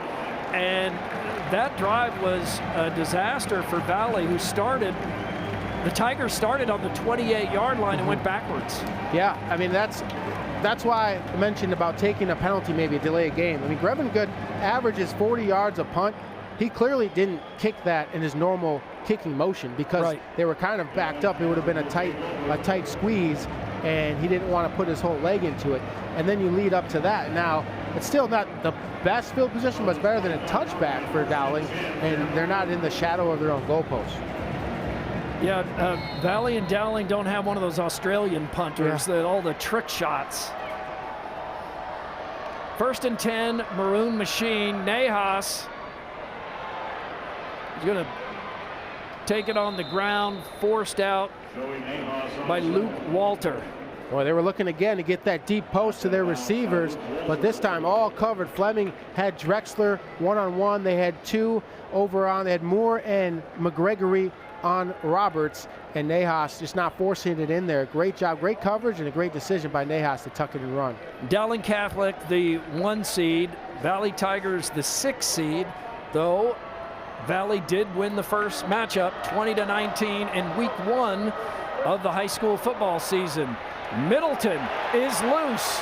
1st down and more. Yeah, starting to see it wear on this defense. And trying to tackle this heavy load up high, and not a wise decision, just bouncing off of a lot of tackles. It's real easy. You're tired and you think, okay, let me just go for this football, right? I don't want to take on this pain, this running back. Yeah. But that's what Ian Middleton thrives off of. And that was a big gain. 1st and 10, Dowling. 8:30 to go, 4th quarter. Dowling has a 4-point lead. Another 4 or 5 yards for Middleton.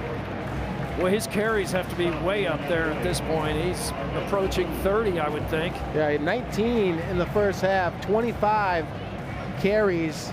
That might be 26 there for Middleton. But definitely a more than a regular game workload for most running backs right here. And we still have 8 minutes remaining in the 4th quarter. But Carter Barrett, you saw, number 77. He's 6'6", 285, just a sophomore. Big guy. Middleton. Nothing there. Good tackling by several Maroons, or several Tigers, including Layla Shore. Also in on the stop, Jimenez. Yeah, great job getting big. Layla Shore and Jimenez making the play, making it 3rd and long. And now Dowling does not have the luxury of saying, like, hey, we'll just run this football. We only have a couple of yards to go. I mean, this has got to be a big play, one that you can get off quick because Valley has the defense to get to your quarterback. They've got a couple of sacks. 3rd and 7. Nahas in the gun. Middleton in motion. Whistle.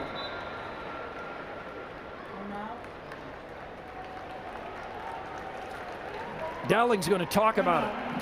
Dowling, this is your first charge, time on the half.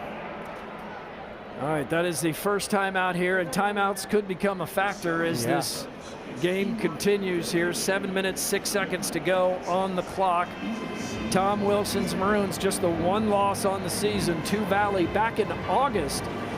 Now, back in August, you wouldn't have predicted that the weather in mid-November for this game would be as nice as it is today. So nice. It's actually kind of warm in here in the dome. Yeah, it is warm in the dome and beautiful outside, but great conditions either way. You don't have to deal with the wind, and everybody can just relax and enjoy this epic matchup right here. Great timeout, I think, there. I mean, I think Coach Tom Wilson understands how big this drive is. If you can get this first down, based on the lack of scoring from both teams, if you can run out this clock a little bit, it's going to be tough to march down the field for Valley and score the football if they don't stop Dowling right here. I think they maybe were trying to get a man coverage. Nobody motioned out with Middleton, Keith, when he went out of the backfield. I think that was a telltale sign for Tom Wilson to call a timeout. 3rd and 7. Nahas looking for Roberts. He'll keep it on the ground instead, and He's smacked by Walter. That'll be short of the first down, so bring up a 4th, and let's call it 3, maybe 4. Boy, huge coverage right here. What a job by Valley of covering everything, and then a tackle in the open field by Luke Walter by getting Nahas down in front of the first down marker. I mean, that was big, and a big gamble here by Dowling if they choose to go for it. Sarah punter, obviously, and we'll see how the last time we saw Dowling punt, it was not a good one and gave Valley some good field position. Henry Smid is on to punt. Plenty of protection in front of him. And this time he gets a good punt away. Grevin good. It's loose. Fumble. Valley recovers. Oh, man. Boy, we've seen some crazy plays in this rivalry, right? You get the ball popping out. We've been talking about we need punt returners to catch the football. And sometimes that can be what happens, but you do have the option to get that fair catch. When you've got guys barreling down on you unblocked, probably a good moment to put that hand up. And as the Hy-Vee replay showed there, that wasn't really the ball popping out as he caught it. It just wasn't tucked securely. Yeah, he didn't secure it up in there. What do they say? The old tuck it in there. 5 points. 5 points. 5 points. All right, that's Drake DeGroat. Outstanding young man. Gotten to know him a little bit. The Valley quarterback. And boy, Dornkamp has room. A lot of room. Finally stopped by Sanko. Yeah, we've been pretty silent here after that first quarter. They've been throwing the ball a little more. Maybe it provided Dornkamp a little fuel, a little rest, a little anger. And he ran angry on that play. And a big first down there on first down. First play of the drive. Dornkamp goes right up the middle, breaking some tackles. So 1st and 10, Valley up past the 30, down 4. Boy, almost a snap into the motion man as Brown came across. The ball didn't miss him by much. Yeah, real tricky there. You can see it right there. It just goes right by his helmet. Almost got McGregory in the face mask. 2nd and 7.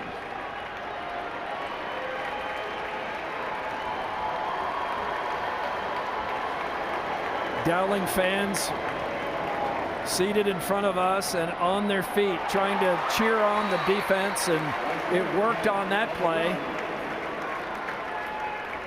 Yeah, good job by the defense swarming to the football.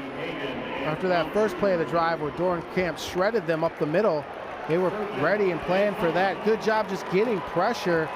Carlos Blunt coming right through, getting the block. You know, Jaden Brown's been real quiet all game. They've been forcing a lot to McGregory, but watch for him to make a play here late in this game. It could be a difference. For 3rd and 5, feels like a big play with 4 minutes, 30 seconds to go in the 4th quarter. DeGroat had Brown open at the bottom, but instead finds McGregory, and McGregory shakes loose of a couple tacklers and picks up the first down near midfield. Yeah, McGregory can kind of, put lipstick to make ugly things pretty here, and DeGroat finds him late last minute, kind of flushed out to the left maybe, and didn't take much time to look to the right where he had some guys wide open, but that worked out. First down for the Tigers. Now, it was difficult for DeGroat to even see this because he's rolling to his left. But Justin, I'm sure you saw Brown down here streaking down the field, what would be the bottom of your screen. He was behind everybody and open, but that might be partially due to the fact that DeGroat was going the other way and the defense swung away from Brown. Yeah, that's something that, coordinators, if they notice, will take a look at. Much like Dowling, which had Nahas rolling left, throwing right to Roberts that was wide open. I wouldn't be surprised if Valley tries to implement something like that. Dornkamp up across midfield. Picks up a couple, brings up a 2nd and 8 for Valley. Clock now under 4 minutes to go. Yeah, Dornkamp now over the 100 mark on just 16 carries, so over 6-yard average.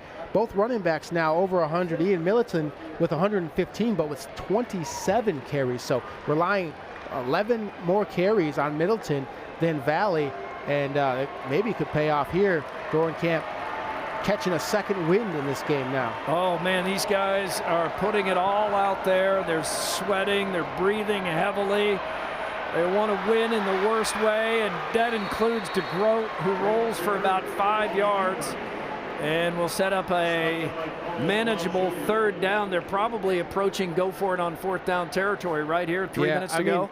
With just over 3 minutes left, Keith, and it's the way Valley has been playing. Sometimes you think, okay, you punt the ball, you got your timeouts, play the 2-minute warning, use your timeouts. Valley needs a long time to score. They have 10 all game. If you give the ball back to Dowling and you have to punt on fourth down, you might not get it back. This is great though, 3rd and short. They could just easily pick it up here and not have to worry about it. 3rd and 2, it's DeGroat. Takes his time, does a good job of patiently waiting because he knew exactly how much he needed. Loses his helmet. Yeah, great job of being patient right there. Sometimes you don't want to be the fastest person to the wrong spot. That was a good job of being patient and getting there when you needed it. Now DeGroat is saying that his helmet was ripped off him because if it's not taken off by a defender, he has to come out of play. Yeah, definitely was taken off with the tackle. And not purposely, but that doesn't matter. It didn't just come off on its own. Sometimes guys don't have it tight enough. Ruling on the field, the line to gain was reached. First down, Valley. Number 15's helmet came off for the play. He will sit for one play. So he sits a play, and Holden Cathcart. Now the sophomore coming in to get some action. And this is where it pays off. Your assistant coaches, right? Keeping guys engaged. Simple things as the snap. We've seen backups come in and they bobble it and it's a mishap. He's got to be ready for this moment. It is Holden Cathcart in a big spot here. And not much there. Dornkamp gets stonewalled by that Dowling defense. Tangled up there. Everybody's tired on the field. Whew. That's Carlos Blunt Jr. has a famous uncle. Yeah, Mel Blunt, Hall of Famer. And a defender that's wreaking havoc, just like his uncle. All right, there's DeGroat back into the game as expected after having to leave, not because he was injured, but because his helmet came off. 2nd down and 10, so nothing on first down. So DeGroat, he's in trouble and he's down. And again, it's Ryan Bobo. Bobo having himself a second half here. And that was huge with the clock running. And now it'll stop his timeout for Valley. Wow, there we go.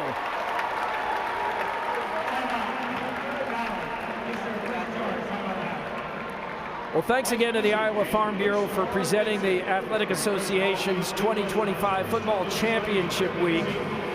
As sole title sponsor of Iowa High School Athletic Association, Farm Bureau recognizes athletic and academic achievement on the field and in the classroom, helping to nurture Iowa's future leaders.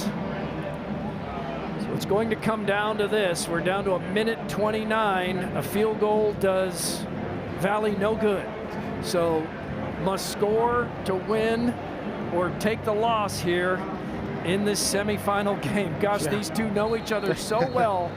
And some of the parents and grandparents in the stands here have seen so many of these games with high stakes just like this one. Yeah, they sure have. And families have grown up playing in these rivalries and telling their younger brother, hey, finally beat Dowling for me, beat Valley for me. I couldn't do it when it was my senior year. This is one of those games that's going to live on in infamy.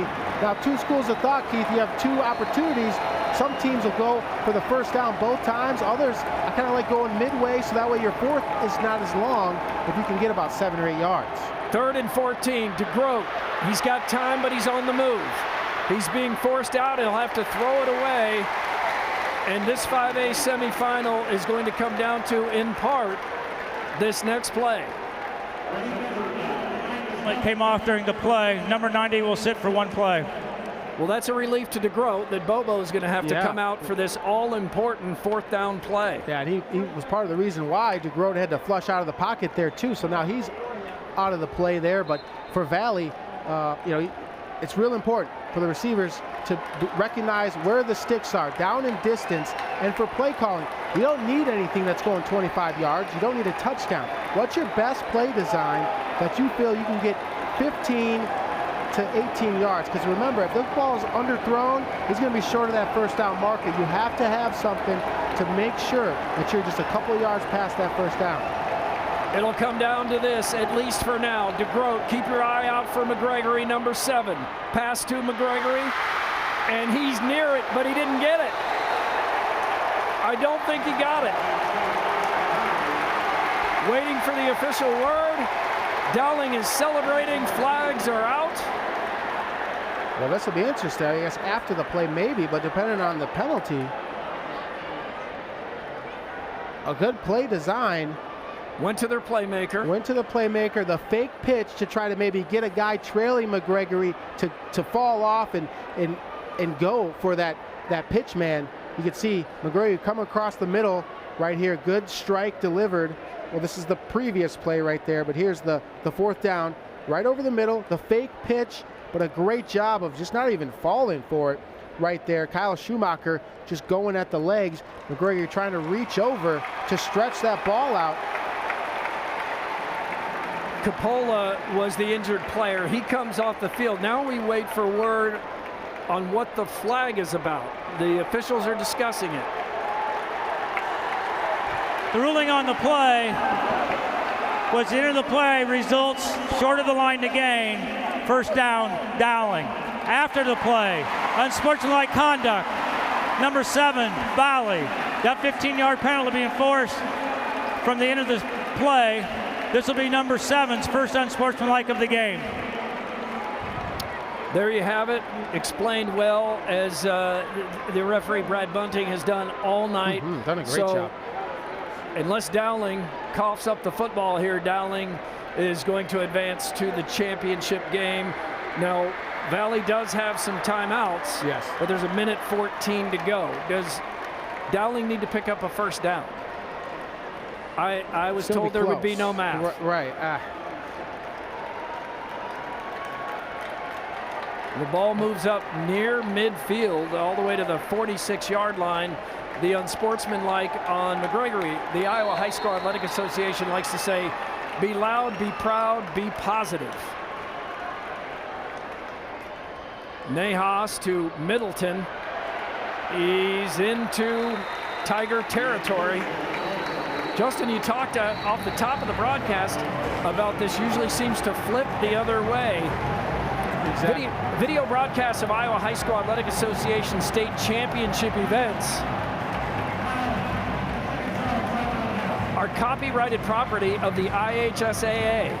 Reproduction or retransmission of these broadcasts without the express written consent of the IHSAA is prohibited. Yeah, it might be like, Dowling's going to have to snap the ball, I would think, but the time could run out. But anything can happen on each snap. Tigers have one timeout remaining. And you have to hope, if you're Dowling, you're preaching to your running backs. Do not approach the sideline. Do not go out of bounds. I'm sure they're all holding their breath when Middleton started scampering towards the numbers and getting outside the numbers, but he went down, thankfully. Now, somebody on Valley, the coaches, they need to get to Jaden McGregory. He's going back and forth with referees. The last thing you need is another penalty that gives Dowling the first down if you make these stops. And it's getting interesting in the secondary. A lot of passion in this rivalry. 2nd and 5. Middleton is going to decide it with his legs. I think he got the first down. If he did, Dowling will advance to the championship game to play either Iowa City Liberty or Waukee Northwest. Yeah, big drive right there on the back of Ian Middleton. Right there, has been pounding away all game long. 29 carries, he's approaching 30, 104 125 yards on this game. Wasn't the average that he's used to, but in the end, getting that first down. Signed, sealed, delivered right there, punching your ticket, Dowling, into the state championship game. Victory formation for the Maroon Machine. And Nahas, who threw that big touchdown pass to his brother, kneels. And Dowling Catholic is feeling it.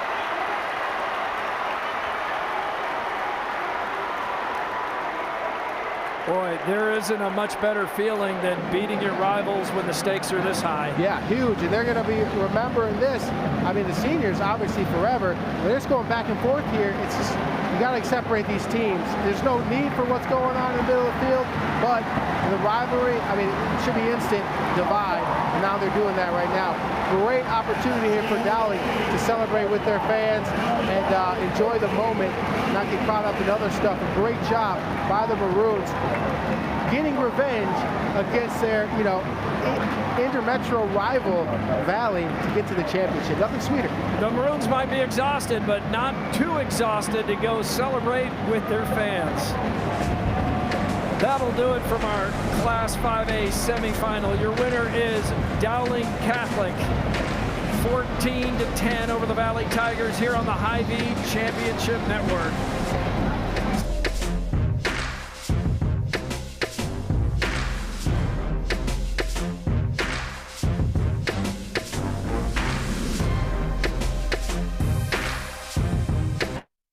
Nothing matters more than our community and our patients. So when flu season's here, I love that I get to help protect them. When you get your flu shot at Hy-Vee, you can earn a 20-cent fuel saver. Scheduling your flu shot appointment is quick and convenient. Because you can just walk up when you're shopping or schedule an appointment, whichever works for you. Allowing you to pick a time that's best for you and your family. Keeping families and communities healthy feels good. Visit your Hy-Vee pharmacy, get your flu shot, and earn a 20-cent fuel saver today. I don't get it. Why is there uneven crop emergence out here? Great question, Jill. From what I've seen, soil compaction from your sprayers and grain carts is the likely culprit. This can hinder root penetration and emergence along field edges. What would I do without you, Tom? Hey, that's what I'm here for. Let's catch up later. I'm needed over in Monroe County. From personalized insights to year-round support, Channel Seed pros always show up. Channel, all in, all season. Nice guy. What does commitment mean?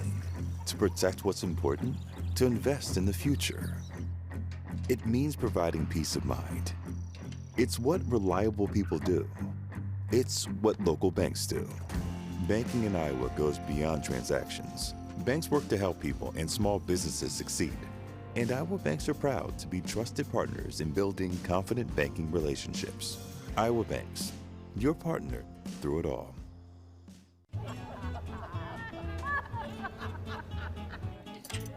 Ladies, the bake sale's about to start. Are you ready? We've got this.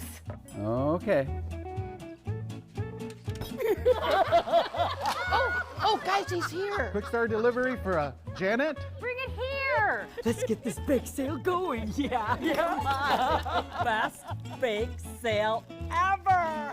Oh, yeah. Let's dig in.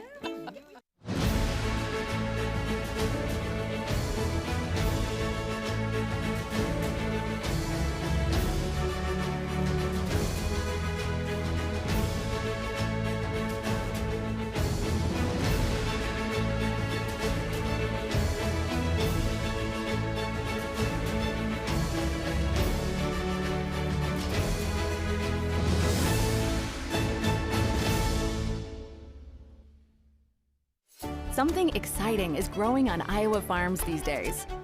Innovation. From tractors that seed, weed, and harvest with data-driven precision, to drones that scout or plant cover crops to protect soil and water. Even our animals live in smart homes with round-the-clock care. Technology keeps your food safer, water cleaner, and makes us more sustainable. Because what we do here benefits everyone here. Life on the farm makes everyone's life better. IHSAA Semifinal Football is brought to you by The Iowa Farm Bureau, proud title sponsor of the IHSAA, championing youth through sports and education. And by Cookies, epic sauces and bold seasonings. Remember, smart cookies use cookies. And by the Iowa Bankers Association, Iowa Banks, your partner through it all.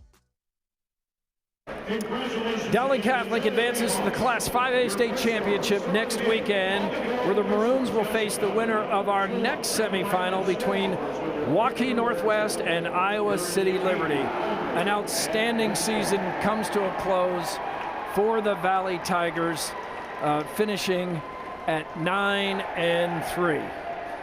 Justin, we got what we expected. Oh, we sure did. A fight till the end, to the finish line.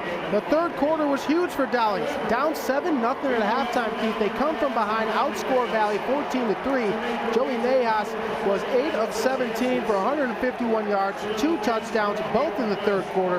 One a 28-yard strike to his brother, Jimmy Nahas, and a 69-yarder to the Iowa State future Cyclone, Jeffrey Roberts, right here. That really was a big game breaker in this one. And Joey Nahas is our quick star of the game. Look at him, he looks like a star, doesn't he? he's got the look. He's just feeling confident, got that little bit of swagger as he walks. He was cool and calm all game long. It wasn't, gaudy stats, but he didn't hurt the team, and he delivered when they needed, like Cool Joe Montana wearing that 16. He's waving to fans. He's got it down. On the go, Quick Star's got you covered. Fuel up, grab a bite, and score offers with their Quick Rewards app. Get everything you need only at Quick Star. And next Friday night's Class 5A championship matchup halfway set. It'll be your winner here, the Dowling Catholic Maroons, taking on the winner of the next game coming up between Waukee Northwest and Iowa City Liberty for the state title. Wow, that was fun. We appreciate you joining us for this coverage of the Iowa High School Athletic Association's 2025 football semifinals presented by Iowa Farm Bureau. We'll step aside for a bit. I imagine Justin will house a couple of meals, and then we'll have more semifinal action in Class 5A kicking off around 7 p.m.-ish from the Unidome here in Cedar Falls. For Justin Surnsey and the entire production team here in Cedar Falls, I'm Keith Murphy. Thank you so much for watching IHSAA football on the Hy-Vee Championship Network.